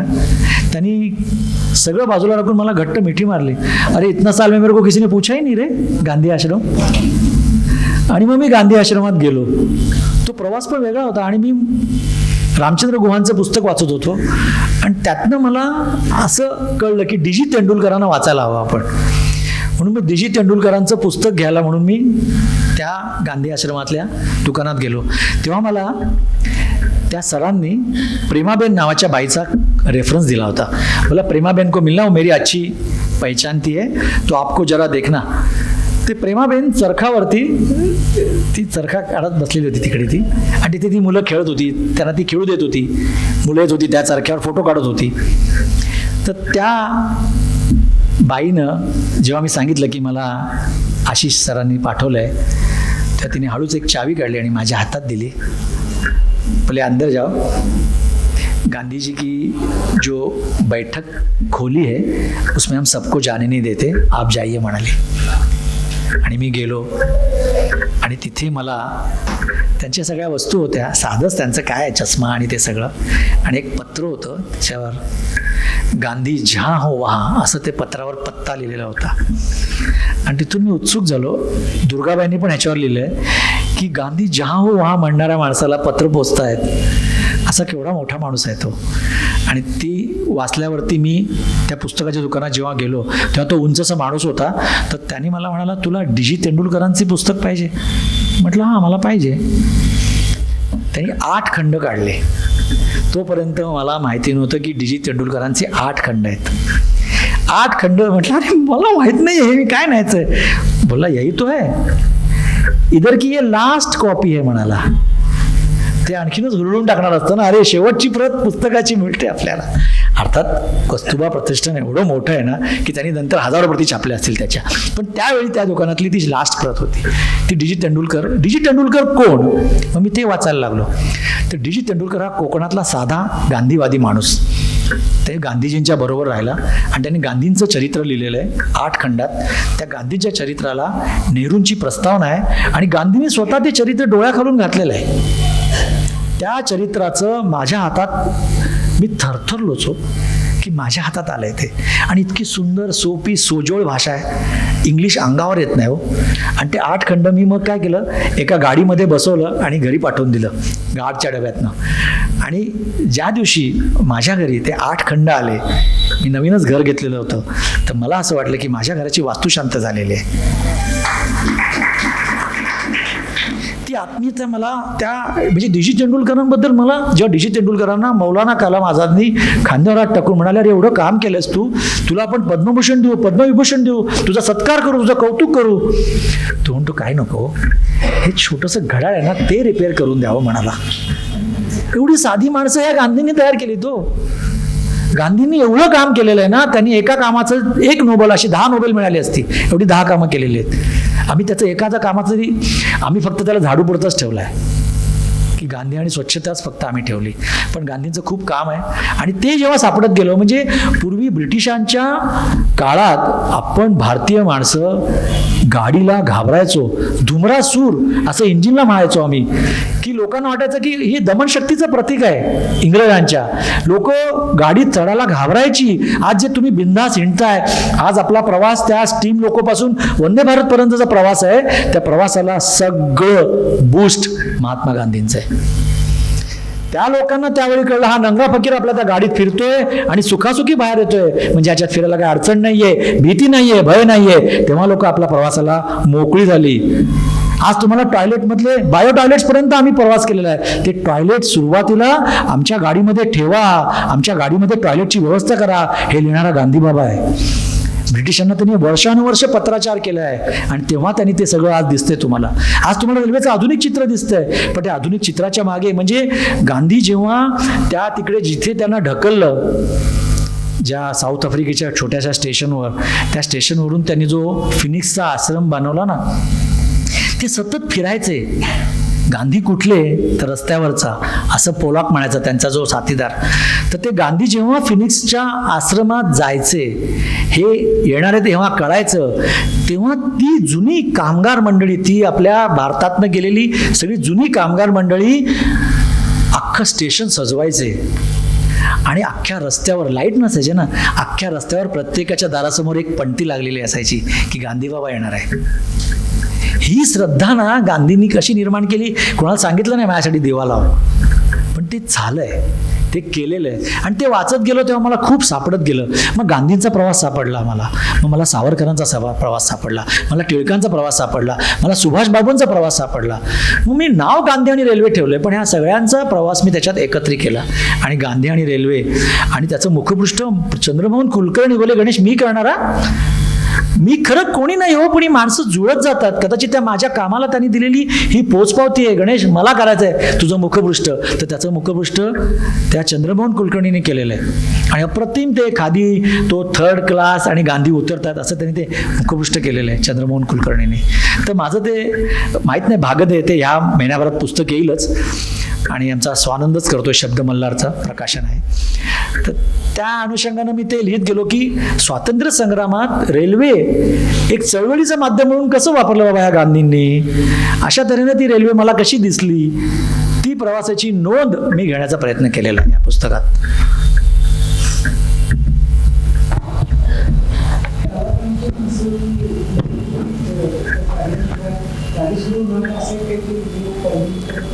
कसला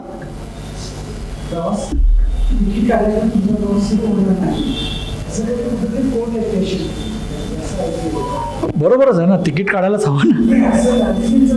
हा म्हणजे गांधीजींचं म्हणणंच असं ना, गांधीजी फुकट्यांवरती जाम चिडायचे त्या काळात. पण त्यावेळी तिकीट अहो एक आणायचं तिकीट पण लोक काढत नसायचे ना, तर त्यांना ते सांगायचेच की तुम्ही तिकीट काढूनच प्रवास करायला पाहिजे, असं त्यांचं ते म्हणणं होतं. आणि ते खूप वेगळ्या तऱ्हेनं मी खूप वाचलं, त्याच्यामुळे वाचनामुळे मला गांधी वेगळ्या परिप्रेक्षात बघता आला. आज काळ त्याला पोषक नाही आहे माझ्या या विचारांना, मलाही माहिती आहे. पण मला असं वाटतं की आत्ता तुम्हाला गंमत सांगतो, भैरप्पा जेव्हा वारले ना, तेव्हा मला मसापाचा फोन आला की भैरप्पांवरती तू किंवा उमाताई, हा माझा सन्मान आहे बरं का, जेव्हा असा समोरचा माणूस म्हणतो की तू किंवा उमाताई लिहू शकतो. तू उमाताई त्या लिहिण्याच्या स्टेजमध्ये नव्हत्या, गणेश तू लिही म्हणाल्या. तर मी तो लेख लिहिला. तर गांधींचा जो सर्वात फेमस फोटो आहे, जो चरख्यावरचा फोटो आहे, जो आज आपण मोदींना पण त्यांच्याबरोबर असं चरख्यावर बघतो, पण गांधींचा फोटो चरख्यावरचा प्रचंड फेमस फोटो आहे. तो फोटो काढला आहे मार्गारेट बुर्के या रशियन फोटोग्राफरने. ती जेव्हा भारतात गांधींना भेटायला आली, तेव्हा पुण्याच्या आश्रमात गांधी होते आणि महादेवभाई देसाईंना सांगितलं की मला गांधींना भेटायचं आहे. तेव्हा महादेवभाई म्हणाले की तुला चरखा येतो का, चरखा चालवता येत असेल तरच तुला आश्रमात प्रवास आहे. तिने महिनाभर त्याचा सराव केला. त्याच्यानंतर तिला आश्रमात प्रवेश मिळाला आणि तिला 3च फ्लॅश उडवायची परवानगी होती ते फोटो काढताना. आणि त्या फोटो काढताना 2 फ्लॅश तिचे वाया गेले आणि एक फ्लॅशमधून जो फोटो आला, जो आज गांधींचा चरखा चालवतानाचा फोटो आपण जो बघतो आजतागायत, तो मार्गारेट बुर्के ह्या फोटोग्राफरनी काढलेला फोटो आहे. मी ती मार्गारेट बुर्के म्हणते, मी चरखा चालवण्याचं शिकल्यामुळे मला गांधींचा नेमका फोटो कसा हवा ते कळलं. ह्या मार्गारेट बुर्केंचं नंतर गांधींबरोबर चांगलं ट्युनिंग झालं. नंतर नेहरू आणि गांधी यांनी सिमला कालका या रेलच्या प्रवासात तिला बऱ्याचदा घेऊन गेले आणि तिला बरेच फोटो काढायची संधी मिळाली. या कालका सिमला कोणी गेलं असेल, प्रवास केला असेल त्या रूटवर, 33 टनेल आहेत. 33. त्यातला सर्वात मोठा टनेल, मधला टनेल आहे. त्या टनेलचं नाव आहे कर्नल बरोक टनेल. बोरोग नावाच्या इंजिनियरला हे काम दिलेलं होतं इंग्रजांच्या काळात. आणि बोरोगनी हे काम करायचं जेव्हा मनावर घेतलं तेव्हा 2 बाजूंनी डोंगर खणायला सुरुवात केली. आणि त्या काळात टाइम्समध्ये पासून बरीच मोठी ॲड चालू होती. प्रत्येक कामाचं असं येत होतं की हा करतोय, कारण त्या पहाडामध्ये अशी रेल्वे उभी करणं सोपं नव्हतं. त्या कर्नल बरोनी जेव्हा दोन्ही बाजूनं जेव्हा खणायला सुरुवात केली तेव्हा ते 2 टोकं 1 इंच बाजूला भेटली, त्या एकमेकांना मॅच झाली नाही. म्हणून टाइम्समध्ये छीतू करण्यात आली त्याची. त्याला इंग्रजांनी 1 रुपया दंड ठोठावला की तू चुकीचं काम केलेलं आहेस म्हणून. ह्याची शरम वाटून त्या कर्नल बरोगनी त्या अर्धवट पुलावरून आत्महत्या केली. म्हणून त्या पुलाला कर्नल बरोगचं नाव दिलं आहे. कर्नल बरोग वारला, पण त्याच्या पुढे काम सरके ना. त्या घाटामध्ये टनेल बांधणं, रेल्वे बांधणं सोपं नव्हतं. तिथे एक मेंढपाळ जायचा, भालकूराम नावाचा. तेव्हा त्याला कोणतरी सांगितलं ब्रिटिशांना, इसका मदत लो. मग त्या भालकूरामला मदतीला घेतलं. भालकूरामने सांगितलं की इथून तुम्ही जाऊ शकता. आणि मग तो सिमलाचा कालकाचा रूट पूर्ण उभा राहिला. आज सिमलाला बेसला भालकूरामच्या नावानं एक मोठं संग्रहालय आहे. आठवणीने बघा, इंग्रजांनी त्याचं कौतुक केलेलं आहे, त्याच्या नावानं ते संग्रहालय आहे. तर ती मार्गारेट बुर्के जेव्हा गोलमेज परिषदेला गांधींच्या बरोबर होती तेव्हा तिला विचारलं, तुला गांधींच्या बरोबर असताना काय वाटतं? तर ती म्हणाली, मला गांधींच्या बरोबर असताना येशूच्या सानिध्यात असल्याचा आभास होतो, हे ती म्हणते. अनंतराव भालेराव जेव्हा एका बॉबी तल्यार खानच्या कोर्ट कशामध्ये जेलमध्ये होते त्यावेळी ते येशूचा अभ्यास करत होते. तेव्हा इंग्रजी एक कलेक्टर त्यांना भेटायला गेला. तो म्हणाला, तुम्ही हे काय येशूचा अभ्यास करताय का? ते म्हणाले, हो. अरे तुम्ही गांधी वाचा, तुम्हाला येशू समजेल, असं तो इंग्रज कलेक्टर म्हणाला अनंतराव भालेरावांना. तर ही सापडलेलं आपण का मांडू नये असं मला वाटलं आणि मी ते मांडण्याचा प्रयत्न केला. तर मार्गारेट बुर्केचा हा किस्सा मी जेव्हा भैरप्पांना भेटलो, नुकताच माझी उमाताईंमुळेच भैरप्पांना भेटायची संधी मिळाली आणि मी हे सगळं त्यात लिहिलं. तर आम्हाला त्यांचा फोन आला, मला गांधी आवडत नाहीत म्हणाले, तू त्याचा एंड बदल. मी म्हणालो, नाही, असंच छापा, नाही तर नका छापू. तर तो लेख ह्या डिसेंबर एंडला म्हणजे जानेवारीच्या साहित्य संमेलनाच्या पार्श्वभूमीवर मसापाच्या पत्रिकेत आहे माझा लेख.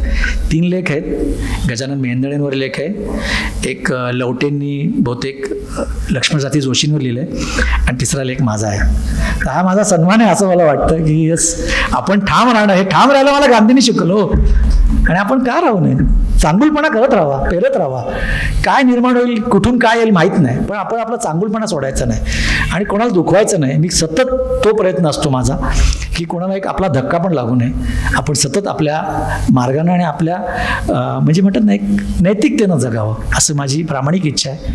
ती गांधी वाचनातनं मला मिळालेली आहे. ते बूस्ट आहे माझं असं वाटतं. आणि खूप छान आहे हा प्रवास सगळा. तुमच्याबरोबर पण मी खूप एन्जॉय केलं. कोणाला काय विचार असेल तर विचारा, नाही तर आपण इथे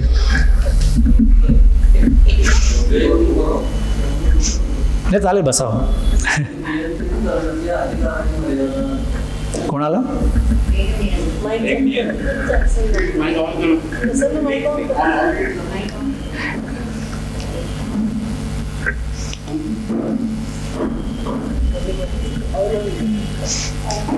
चालेल. तुमचा प्रश्न मला कळला की तुमचं म्हणणं की स्पीड कंट्रोल.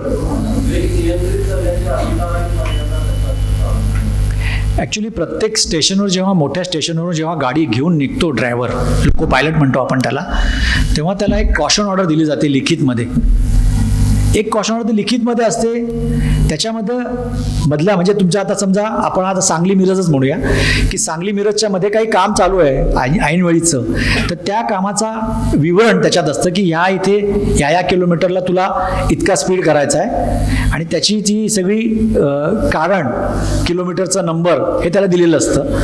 पण जे परमनंटच आहे की काही ठिकाणी आमचे ट्रॅक आम्हाला टर्न घ्यायला लागलेला असतो किंवा तिथे ब्रिज असतात, ते जुने झालेले असतात, तर त्यावेळी PSR असतो एक परमनंट स्पीड रेस्ट्रिक्शन, तो कायमस्वरूपीच असतो.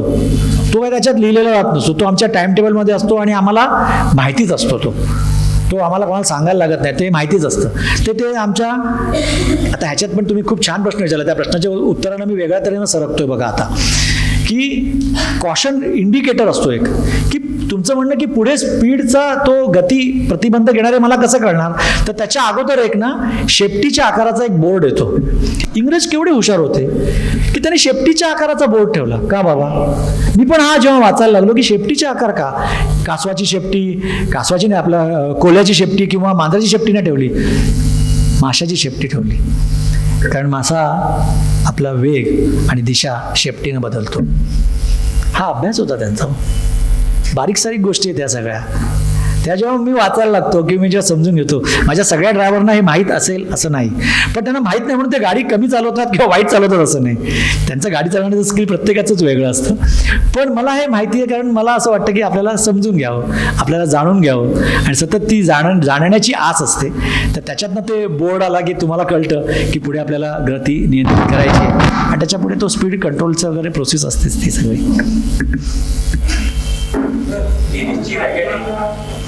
हा,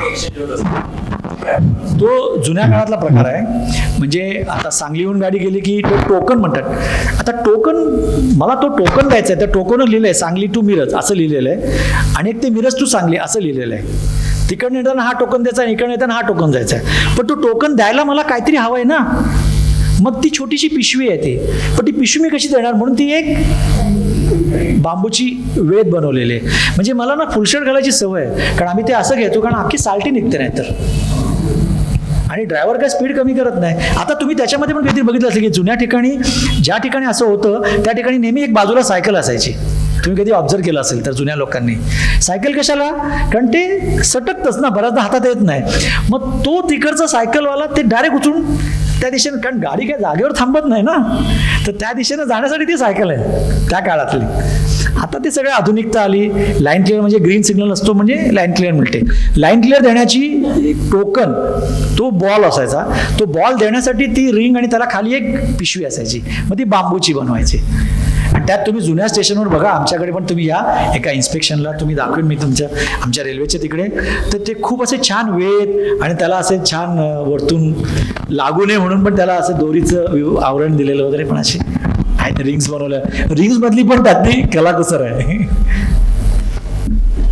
गाडीला 18 मिनिटं लेट झाली त्यामुळे त्याला ₹1 दंड झाला. तर ती का झाली, त्या एक कारण कोणती गाडी, ती वसई पेशावर गाडी. अच्छा, फ्रंटियर मेल. हा, त्या म्हशी आल्या होत्या, माणसं आली होती, त्याने कारण लिहून दिलं त्याचं. हा, 18 मिनिटं गाडी लेट झाली होती त्याची. 18 मिनिटं गाडी लेट. हा, कारण ती टेक्निकल कारण आहेत, त्याच्याशी तुम्हाला म्हणजे त्या टेक्निकल कारणांमधून म्हणजे त्यांनी काय घरून लेट आला म्हणून गाडी लेट नाही झाली. पूर्वी असं व्हायचं, 2 गाड्यांच्या मध्ये एकादशनी टाकून येतो असं म्हणायचे मास्टर, कारण त्या 2 गाड्यांच्या मध्ये वेळ असायची. म्हणजे रस्किन बॉन्डने एक किस्सा लिहिलेला आहे की त्याला त्याचा काका एक त्या हिमाचलच्या तिकडे स्टेशन मास्टर होता आणि तिथला एक मुलगा घेऊन गेला, चल तुला माझ्या बंगल्यात घेऊन जातो रेल्वेच्या. तर त्या काकाच्या बंगल्यात घेऊन गेला आणि त्याच्याकडे छर्र्याची बंदूक होती. तुला दाखवतो मी छर्र्याची बंदूक कशी चालवतो. त्याला ती असते ना काहीतरी दाखवायचं स्वतःला. त्याने तिथे रस्किन बॉन्डनी ते एक छान वर्णन बघा, ऑब्झर्वेशन काय असतं. तो म्हणतो तिथे मी गेलो होतो गुलाबांच्या बगीच्यात हिंडताना सगळ्या गुलाबांवर मला काळवंडलेले गुलाब दिसले धुरानं. का, तर स्टीम इंजिनचं शंटिंग चालू आहे, त्याचा धूर त्या गुलाबाच्या फुलावर आहे. हे रस्किन बॉन्ड लिहितो बरं का, आणि ते तुम्हाला वाचता आलं पाहिजे, ते तुम्हाला पिकअप करता आलं पाहिजे. तर ते काकाच्या स्टेशन मास्टर असताना हा त्या बंगल्यावर गेला आणि त्या मुलांनी छर्याची बंदूक काढली. आता कोणावर तरी चालवायची, तर समोर कावळा होता म्हणून कावळ्यावर चालवली. कावळा तर उडालाच. पण नंतर हजारो कावळे त्या बंगल्यावर आले आणि रस्किन बॉन्ड म्हणतात की आम्हाला बाहेर येताच येईना, एवढे कावळे आमच्यावर अटॅकिंग आले. शेवटी स्टेशन मास्टरला बोलवलं गेलं. मग त्यांनी 2-4 हमालांना घेऊन आला, पोर्टरना स्टेशनच्या, आणि हे सगळे कावळे बिवळे हाकलले. रस्किन बॉन्ड पुढे लिहितो की नंतर माझा कावळ्यांच्याबद्दलचा आदर वाढलाच, पण मास्टरच्या गाड्या 25 मिनिटं लेट झाल्यानंतरच्या असं रस्किन बॉन्ड लिहितो. तर असे पण अनुभव आहेत लोकांचे. तर कारणं बरीच असतात हो गाड्या लेट व्हायला. त्यातल्या सगळ्याच कारणांना तुम्हाला सांगितलं, तुम्ही आम्हाला आणखीनच हाडाल. पण टेक्निकल कारणं असू शकतात आणि काही कारणं अशी पण असतात की जी लोक ट्रॅकवर येतात, लोक मरतात त्याच्यामुळे. म्हणजे मुंबईत तर 17 माणसं मुंबईत रोज मरतात बरं का, 17. आणि तो माणूस मेल्यावरती गाडीतला माणूस म्हणतो अरे मेऱ्या गाडी मिला क्या, असं म्हणतात. माणसांची कदर नाही हो. इंग्लंडमध्ये मोटरमनी पोस्ट आहे. त्यांनी जर एक माणूस उडवला तर त्याला 2 दिवस सुट्टी देतात, बाबा तुझ्या हृदयावर आघात झालाय. त्यांनी दुसरा माणूस उडवला की त्याला आठवड्याभराची रजा देतात. तिसरा माणूस उडवला तर त्याला हिल स्टेशनचं तिकीट काढून पाठवतात, तू बाहेर जाऊ नये बाबा. आणि चौथा माणूस उडवला तर तू सांगतात फिट नाहीस. मी 17 माणसं उडवली आणि मी अजूनही फिट आहे. तर आमच्याकडे माणसांची किंमत नाही आहे. माणसं स्वतःच बेफाम आहेत, आम्हाला आमचं भान नाही. मी मगाच परत त्याच मुद्द्यावर आलो पुन्हा की सेल्फ अवेअरनेस आम्हाला नसल्यामुळे ॲक्सिडेंट्स होतात. कोणीतरी बाहेरून तुम्हाला काय ढकलत नाही, तुम्ही स्वतःला त्या ठिकाणी त्या परिस्थितीमध्ये आणता. परिस्थिती बिघडली आणि माणसं परिस्थितीमुळे बिघडतात असं म्हणतातच. तर तसा सगळा भाग आहे. तुम्ही काय विचारत होता?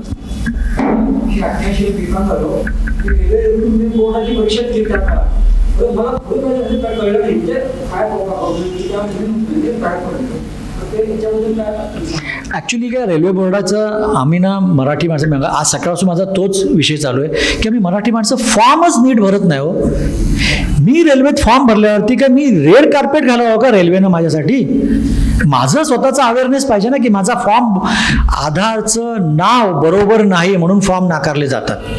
साधं स्पेलिंग बरोबर नाही आहे, तुम्ही ते बघतच नाही त्याच्यापर्यंत. आजकाल सगळं ऑनलाईन आहे. फॉर्म भरल्यावरती तुमचं मेडिकल, तुमचं फिजिकल फिटनेस, तुमची सायको टेस्ट, ह्या सगळ्या टेस्ट झाल्यानंतर ती प्रोसिजर आहे. एक बिहारचा कुठला तरी 17 वर्षाचा पोरगा 2000 किलोमीटर दूर माझ्याबरोबर काम करायला येतो. आमची मुलं जातच नाहीत. आमच्या मुलांना कष्टच करायचे नाही आहेत, हात काळे नाही करायचे. आम्हाला व्हाईट कॉलर जॉब पाहिजे.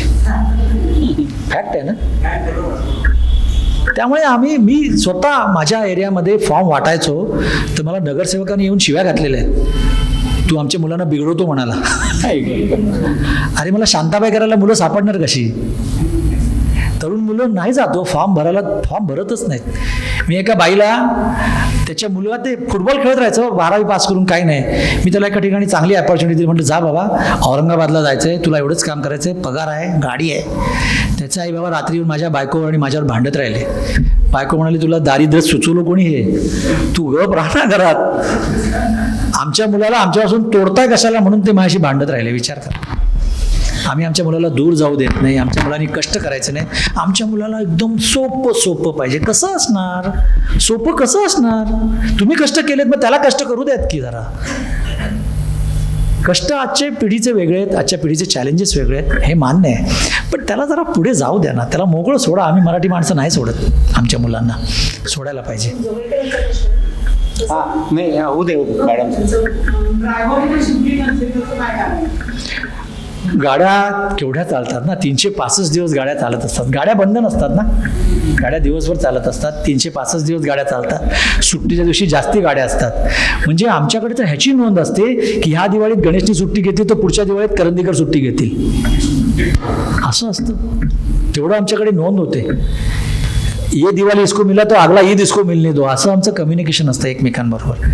कारण एकतर मला त्याचं काही बाऊ करायचं नाही आहे. मला असं वाटतं की मी जेव्हा तो जॉब स्वीकारला तेव्हा त्यातल्या त्या सगळ्या गोष्टी मी स्वीकारलेल्या आहेत ना, मग त्याचा मी बभरा करायचा नाही आहे ना. आता लोक बरेच, मी आता सेलिब्रिटींचे असं बघतो की बाबा वारलेत, मी तिकडे होतो, माझे बाबा वारले म्हणून मी तिकडे होतो, मी शूटिंगला होतो. हे माझे बाबा वारले त्याच्यावर माझी हमसफर होती बरोड्याला, मी गाडी चालवत आलो, मी रडत नाही बसलो अरे माझे बाबा गेले. ठीक आहे गेले.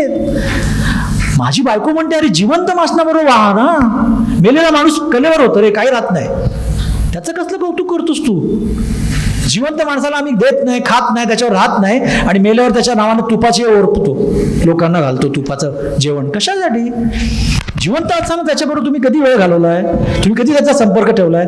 माझ्याबरोबर माझ्या बाबांच्या चांगल्या आठवणी आहेत. मला वाटत नाही की ते मेल्यावरती मी तिकडे जवळ असायला पाहिजे होतं. मी माझ्या बाबांना अभिमानच वाटला असता की ज्याला माझ्या पोरांनी काम केलेलं आहे त्या दिवशी. आणि मी गाडी चालवली हमसफर. जेव्हा मी गाडी चालवत होतो तेव्हा अशा परिस्थितीमध्ये गाडी चालवायचं नसतो असा एक संकेत असतो, कारण थोडासा एक सेंटिमेंटल झालेला असतो माणूस. व्यवस्थेचं माझ्याकडे लक्ष होतं. मी जर म्हटलो असतो की मला गाडी चालवायची नाही तर व्यवस्थेने मला काय आग्रह नसता केला. पण माझी हक्काची खिडकी सोडून मी कुठे इकडे तिकडे तडफडत बसू? माझी ती हक्काची खिडकी ना गाडी चालवतानाची. मी येईन गाडी घेऊन. माझ्या बाजूला एक माणूस धावत धावत आला आणि माझ्या असिस्टंटला म्हणाला, अरे बहुत जल्दी चलना है, चलो चलो जल्दी. बोला क्या हुआ? वो बोला मेरी दादी ना हॉस्पिटल में एडमिट है. बोला इसका बाप मर गया है, ये चुप है, तू क्यों रो रहा है? तर कसलं कौतुक करून घेतो आम्ही आणि कशासाठी? आम्ही जेव्हा हे काम स्वीकारले तेव्हा त्या गोष्टी आहेत ना. त्याचा उगाच बबरा. मी आता ना जेवताना मला आठवत राहिलं, ते म्हणाले जेवण. म्हटलं अहो मला असं चारी ठाव जेवायची सवयच नाहीये. डावं उजवं आम्हाला माहीत नाही. आम्ही रोल करून जेवतो. तर ते ब्राह्मण असल्यामुळे हात खरकट धुवायची सवय. त्या थ्रोटलला हात नाही, इतर लावतात. रनिंग रूममध्ये माझ्या आजूबाजूला मी एकदाच जेवण घेतो, कारण लोक त्याच हाताने घेतात. मला नाही सहन होत. माझी ती स्वच्छतेची भूमिका आहे, चांगली वाईट ती माझ्यापुरती आहे. मी त्याला म्हणत नाही तू काय करतोस, तू काय करायचं ते कर, मला अगोदर घेऊ दे बाबा. कारण ते त्याच हाताने घेताना मला नाही सहन होत. आपण आपल्या डाव्या हातानेच घेतो ना. आपण पोळी एका हातानेच तोडतो. ते पोळी हातात आली की अशीच फाडतात. ती त्यांची पद्धत आहे. पण म्हणून मी स्वतःला बदलायचं नाही ना. मी स्वतःला माझ्याच तऱ्हेनं ठेवेन ना. ते मी कसं जपायचं ते मी मला जपायचं आहे. मी त्यांच्यासारखं होण्यापेक्षा मला समोरच्या लक्षात येतं, अरे अरे गणेश आहे. तोंड उघडलं की कळतंच की हा कुलकर्णी आहे, सांगावं लागत नाही त्याला. पण ती पंडित मग शिवी होते, हे पंडित आहे साला असं म्हणतात. पण ते सहन करायचं, सोडून द्यायचं, चांगुलपणा पेरायचा. खूप चांगलं आहे हो, दुनिया खूप छान आहे. आणि केवढे चांगले अनुभव आहेत, किती चांगली माणसं भेटतात. बरोबर. मी अहमदाबादला गेलो होतो. अहमदाबादला गेलो की आम्ही खूप खरेदी वगैरे करतो. आणि मी स्वतः कधी क्रेडिट कार्ड, माझं क्रेडिट कार्ड नाहीच आहे, कदाचित क्रेडिट नसेल म्हणून नसेल, पण क्रेडिट कार्ड नाही. पण कार्ड बीड कुठलं घेऊन जात नाही. टिपिकल एक छोटीशी कॅश घेऊन आम्ही जातो. तर अहमदाबादमध्ये तुम्हाला कुठल्याही गोष्टीवर 1 रुपया स्वस्त असतो. प्रिंटेड कॉस्टवर 1 रुपया कमी असतो. तो का असतो माहीत नाही, पण असतो. तर तिथं आम्ही काहीतरी खरेदी करून पैसे संपले म्हटलं आता आपल्या घरी जायला, गरीब रथ माझी, घरी जायला मला बँड्राला जायचं आहे, बँड्रावरून डोंबिवलीपर्यंत जायचं, तर पैसे हवेत ना. एक 400-500 रुपये हवेत. म्हणून मी आपली बँक महाराष्ट्र बँक शिरलो. भोट ना, आम्हाला कुठे अक्कल, बँकिंगचे काय व्यवहार असतात. शिरलो बँकेत आणि पे स्लिप भरली. मी ती विड्रॉल स्लिप भरली. तर तो म्हणाला मॅनेजर का सही लेके आओ. तर मॅनेजर मी अलाउड म्हणून सही केली. मी गेलो काउंटरला. बोला अरे तुम्हाला अकाउंट डोंबिवली में, तुम अहमदाबाद में पैसा निकाल रहा है, कैसा देगा? म्हटलं मला माहित नाही, मला पाहिजे. तुला सही किसने दिया? म्हटलं तुम्हाला. बोला मॅनेजर पागल हो गए, कैसा सही दिया? म्हटलं मला माहित नाही, मला पैसे पाहिजेत. तर तो बोला ठीक आहे उसके पास जाऊ म्हणाला. तर तिथे एक माणूस होता मराठी. बोला काय इकडे बसा, एक तर तुम्ही अहमदाबादमध्ये आलात कसे, अहमदाबादमध्ये आलात कसे आणि का? तर मी म्हणालो अरे ही मी गाडी चालवतो रेल्वेची, तू उभा राहिला. बोला मी गोळीकर, रोज आठवड्याला गिरगावात मी ही वनडाऊन पकडून येतो, तुम्ही गाडी चालवता, केवढं मोठं काम, बसा म्हणाले. त्यांनी कॅशियरला बोलवलं. कॅशियर समोर मोठी लाईन होती. बोला अरे इधर ये देख कौन है? तुला कोण? अरे ये गाडी चलाने वाला ड्रायव्हर है. अरे बोला तुम इधर कैसा आया? अरे उसको 500 रुपये मांगता है. त्यांनी पाकिट काढलं, 500ची नोट हातात ठेवली. बोला लेके जाओ, हम देख लेगा क्या करने का. हे नाही अनुभव कोणाला मिळणार जो मला मिळाला तो. मग त्यांनी काहीतरी तुमचं काहीतरी सस्पेन्स अकाउंट वगैरे असतं ना, त्यातून काहीतरी माझ्या सह्या बिया घेऊन ते 500 रुपये कधी डेबिट झाल्याचं मला माहीत नाही, पण माझी नड भागवली. तर खूप चांगली माणसं भेटतात, चांगले अनुभव आहेत. आणि मी असं जिवंतपणे सगळ्याला भिडत राहण्याचा प्रयत्न करतो.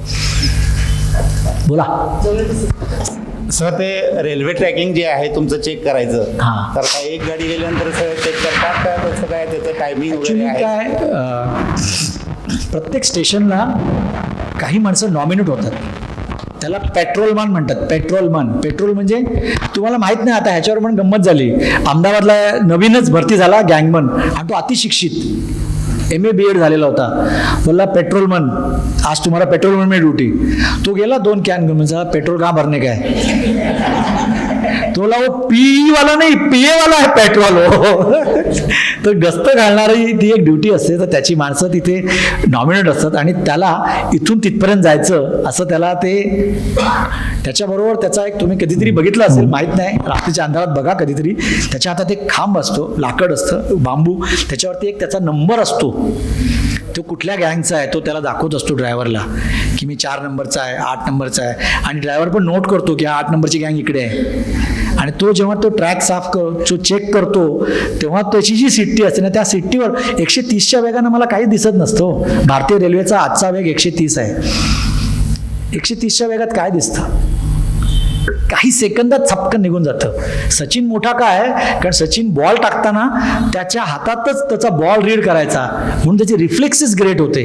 हे रिफ्लेक्सेस चेक करण्याचं काम आमची सायको टेस्ट करते, की तेवढे रिफ्लेक्सेस तुमचे चांगले असेल तरच तुम्ही, म्हणजे येणाऱ्या गोष्टी इतक्या वेगाने येतात, त्या येणाऱ्या गोष्टींना तुम्ही कसे रिस्पॉन्ड करता, हा तुमच्या कामाचा मोठा भाग आहे. आणि ते आम्ही सतत स्वतःच्या अनुभवानं तयार होत राहतो, की प्रत्येक वेळी, म्हणजे हे रोज नवीन आहे. हे गेलं म्हणजे माझ्याकडे माणूस उडाला, मी सांगतो अरे वो आदमी वो छोड़ आगे चल, अरे आदमी उडा आगे कैसे चल, पण चल चला चल, ते सोडून दे मागे. दुःख करत बसणं, ते वाईट वाटून घेणं, नाही, ते आमच्या शब्दकोशात नाही, कारण आता गाड्या चालणार नाहीत. आता तर खूप फेन्सिंग आलं आहे, माणसांचं इंटरफेरन्स कमी झाला आहे, म्हणजे जनावरं कमी येत आहेत, पण तरी कधीतरी आलं तरी आम्ही त्याच्यामध्ये अडकत नाही, पुढे जायचं. हाच एक रेल्वेने दिलेला हा एक मोठा, मला असं मला वाटतं की ते एक वेगळं जग आहे. त्या रेल्वेच्या पुस्तकामुळे, मी रेल्वेतनं अनुभवाला लिहिलेल्या पुस्तकामुळे आज मला जो लेखक पण तुम्ही अनुभवाला दिलात, त्याच्यासाठी मी तुमचा मनापासून आभार व्यक्त करतो. आणि ते आपण थांबूया. Thank you very much. Thank you very much. Thank you. करू नका, सगळेजण खाली बसलं तर बरं होईल. 1-2 मिनिटं. गाडी रुळावर थांबली आहे, सांगली स्टेशन आले. कल्पना आहे आम्हाला, इतका वेळ आपण ऋणानुबंध या प्रवासातील अनुभवासाठी मंत्रमुग्ध झालो होतो. कार्यक्रमाच्या सांगता समारंभाकडे आलोय. आभार मानण्याचं काम करतायत आमच्या संस्थेचे कार्यवाह श्री करंदीकर. नमस्कार. आज व्याख्यानमालेचं शेवटचं व्याख्यान आता नुकतंच संपन्न झालं. 24 तारखेपासून 6 दिवस वेगवेगळ्या विषयावरची वेगवेगळ्या नामवंत व्यक्त्यांची व्याख्यानं आपण इथं आयोजित केली होती. त्या सर्व वक्त्यांचे त्या दिवशी आलेल्या कार्यक्रमाच्या सांगलीतल्या नामवंत व्यक्तींचे अध्यक्षपद भूषवल्याबद्दल किशोर लुल्ला असतील, ॲडव्होकेट जयसिंगराव बाबा पाटील, डॉक्टर सुनील तामणकर, मिरज वाचन मंदिरचे कार्यवाहक तुळपुळे सर, आजचे पेंडुरकर सराफ, या सर्वांचे आलेल्या वक्त्यांचे मी संस्थेच्या वतीनं आभार मानतो. आपण सर्व श्रोत्यांचे, वाचक सभासदांचे 6 दिवस व्याख्यानमालेला अतिशय उदंड प्रतिसाद दिलात, त्याबद्दल मनापासून धन्यवाद व्यक्त करतो. या व्याख्यानमालेला अर्थसहाय्य करणारे देशमुख कुटुंबीय, घारपुरे सर आणि कर्नल जगदीश खाडीलकर यांनी त्यांच्या पूर्वजांच्या स्मृतिप्रित्यर्थ ही व्याख्यान आयोजित केली होती. त्याबद्दल, त्या आर्थिक सहकार्याबद्दल त्यांचेही धन्यवाद व्यक्त करतो. या व्याख्यानमालेसाठी आमच्या वाचनालयाचे ग्रंथपाल, सहाय्यक ग्रंथपाल व सर्व स्टाफ यांनी अतिशय चांगली तयारी केली, त्याबद्दल त्या सर्व स्टाफचे मनपूर्वक आभार. सर्व प्रसिद्धी माध्यमं आणि पेपर प्रतिनिधी, इलेक्ट्रॉनिक आणि सर्व फोटोग्राफर यांचे मनपूर्वक धन्यवाद. साहीच्या साही कार्यक्रमांचं उत्कृष्ट व्हिडिओ रेकॉर्डिंग करणारे आदित्य कुलकर्णी माझे मित्र, त्यांचेही मनपूर्वक धन्यवाद. ते रोज न कंटाळता 1-1.5 तास येऊन उत्कृष्ट त्यांनी व्हिडिओ रेकॉर्डिंग केलं आणि ते नंतर यथावकाश वाचनालयाच्या यूट्यूब चॅनलवर पण आम्ही ते पोस्ट करू. आपल्या कोणाला परत पाहायचं असेल तर परत पाहू शकता, किंवा जे कोणी येऊ शकले नसतील त्यांनाही ते नंतर यथावकाश पाहता येईल. वाचनालयाचे सभासद व्हा ही विनंती रोज आपण करतोच आहे. आज शेवटचं सांगताना एवढंच सांगतो की वाचनालयाचा इतिहास सांगणारं 140 वर्ष जेव्हा पूर्ण झाली तेव्हा सांजीन नावाचं एक पुस्तक प्रकाशित केलेलं होतं. वाचनालयाचे संचालक असणारे अविनाश टिळक, प्रसिद्ध लेखक, त्यांनी ते अतिशय अभ्यासपूर्ण आणि कष्ट घेऊन लिहिलेलं आहे. आमच्या आत्ताचे अध्यक्ष विकास जोशी यांना मी अशी विनंती केली आहे की 140 ते 155 म्हणजे पुढच्या 15 वर्षात ज्या काही घटना झाल्यात त्यातली महत्त्वाची घटना खरं तर महापूर ही आहे. पण काही चांगल्या लोकांनी भेटी दिल्या आहेत आम्हाला, बऱ्याच प्रकाशकांनी, लेखकांनी, बऱ्याच संस्थांनी मदत केली पुरातन सावरायला. त्याबद्दलचे काही ठळक उल्लेख त्यामध्ये वाढवून सांजींची नवीन प्रत म्हणजे नवीन एडिशन काढायचा आमचा विचार आहे. यावर्षी ते काम पूर्ण होईल. त्या कामासाठी अर्थसहाय्य बरंच लागणार आहे. तर त्या वेळेला आम्ही अशी कल्पना आपल्यासमोर मांडू इच्छितो, अजून त्याला मूर्त स्वरूप आलेलं नाही, की पृष्ठदान म्हणजे एका पानाचा खर्च जर आपण केला तर खाली आपले आभार व्यक्त करणारं आपलं नाव, असं जर आम्ही आवाहन केलं तर त्या आव्हानालाही आपण चांगला प्रतिसाद द्यावा ही विनंती करतो. पुन्हा एकदा सर्वांचे मनपूर्वक आभार. असेच सर्व कार्यक्रमाला आम्हाला पाठिंबा देत राहावा आणि वाचन संस्कृती वाढवण्यात आपला सहभाग जास्तीत जास्त द्या ही विनंती. धन्यवाद.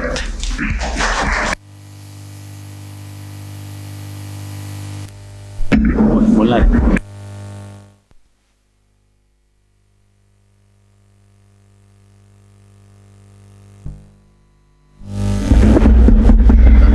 हॅलो, मगासपासून मला तो आठवत नव्हता, तो शेर तुम्ही तर ऐकाच, बाकी तर गेले जाऊ देत. मी मगासपासून तो आठवत होतो की मी तुला कळावे मला कळावे दोघांच्या जे मनात आहे, तुला कळावे मला कळावे दोघांच्या जे मनात आहे, तरी कधी पाळता न यावा ओठांचा जो प्रघात आहे. उगाच कामी वणवण केली उगाच कामी उन्हाळ झालो, उगाच कामी वणवण केली उगाच कामी उन्हाळ झालो, कुणीतरी बोलले मला की तुझ्यामध्ये पारिजात आहे, तुझ्यामध्ये पारिजात. थँक्यू. सॉरी.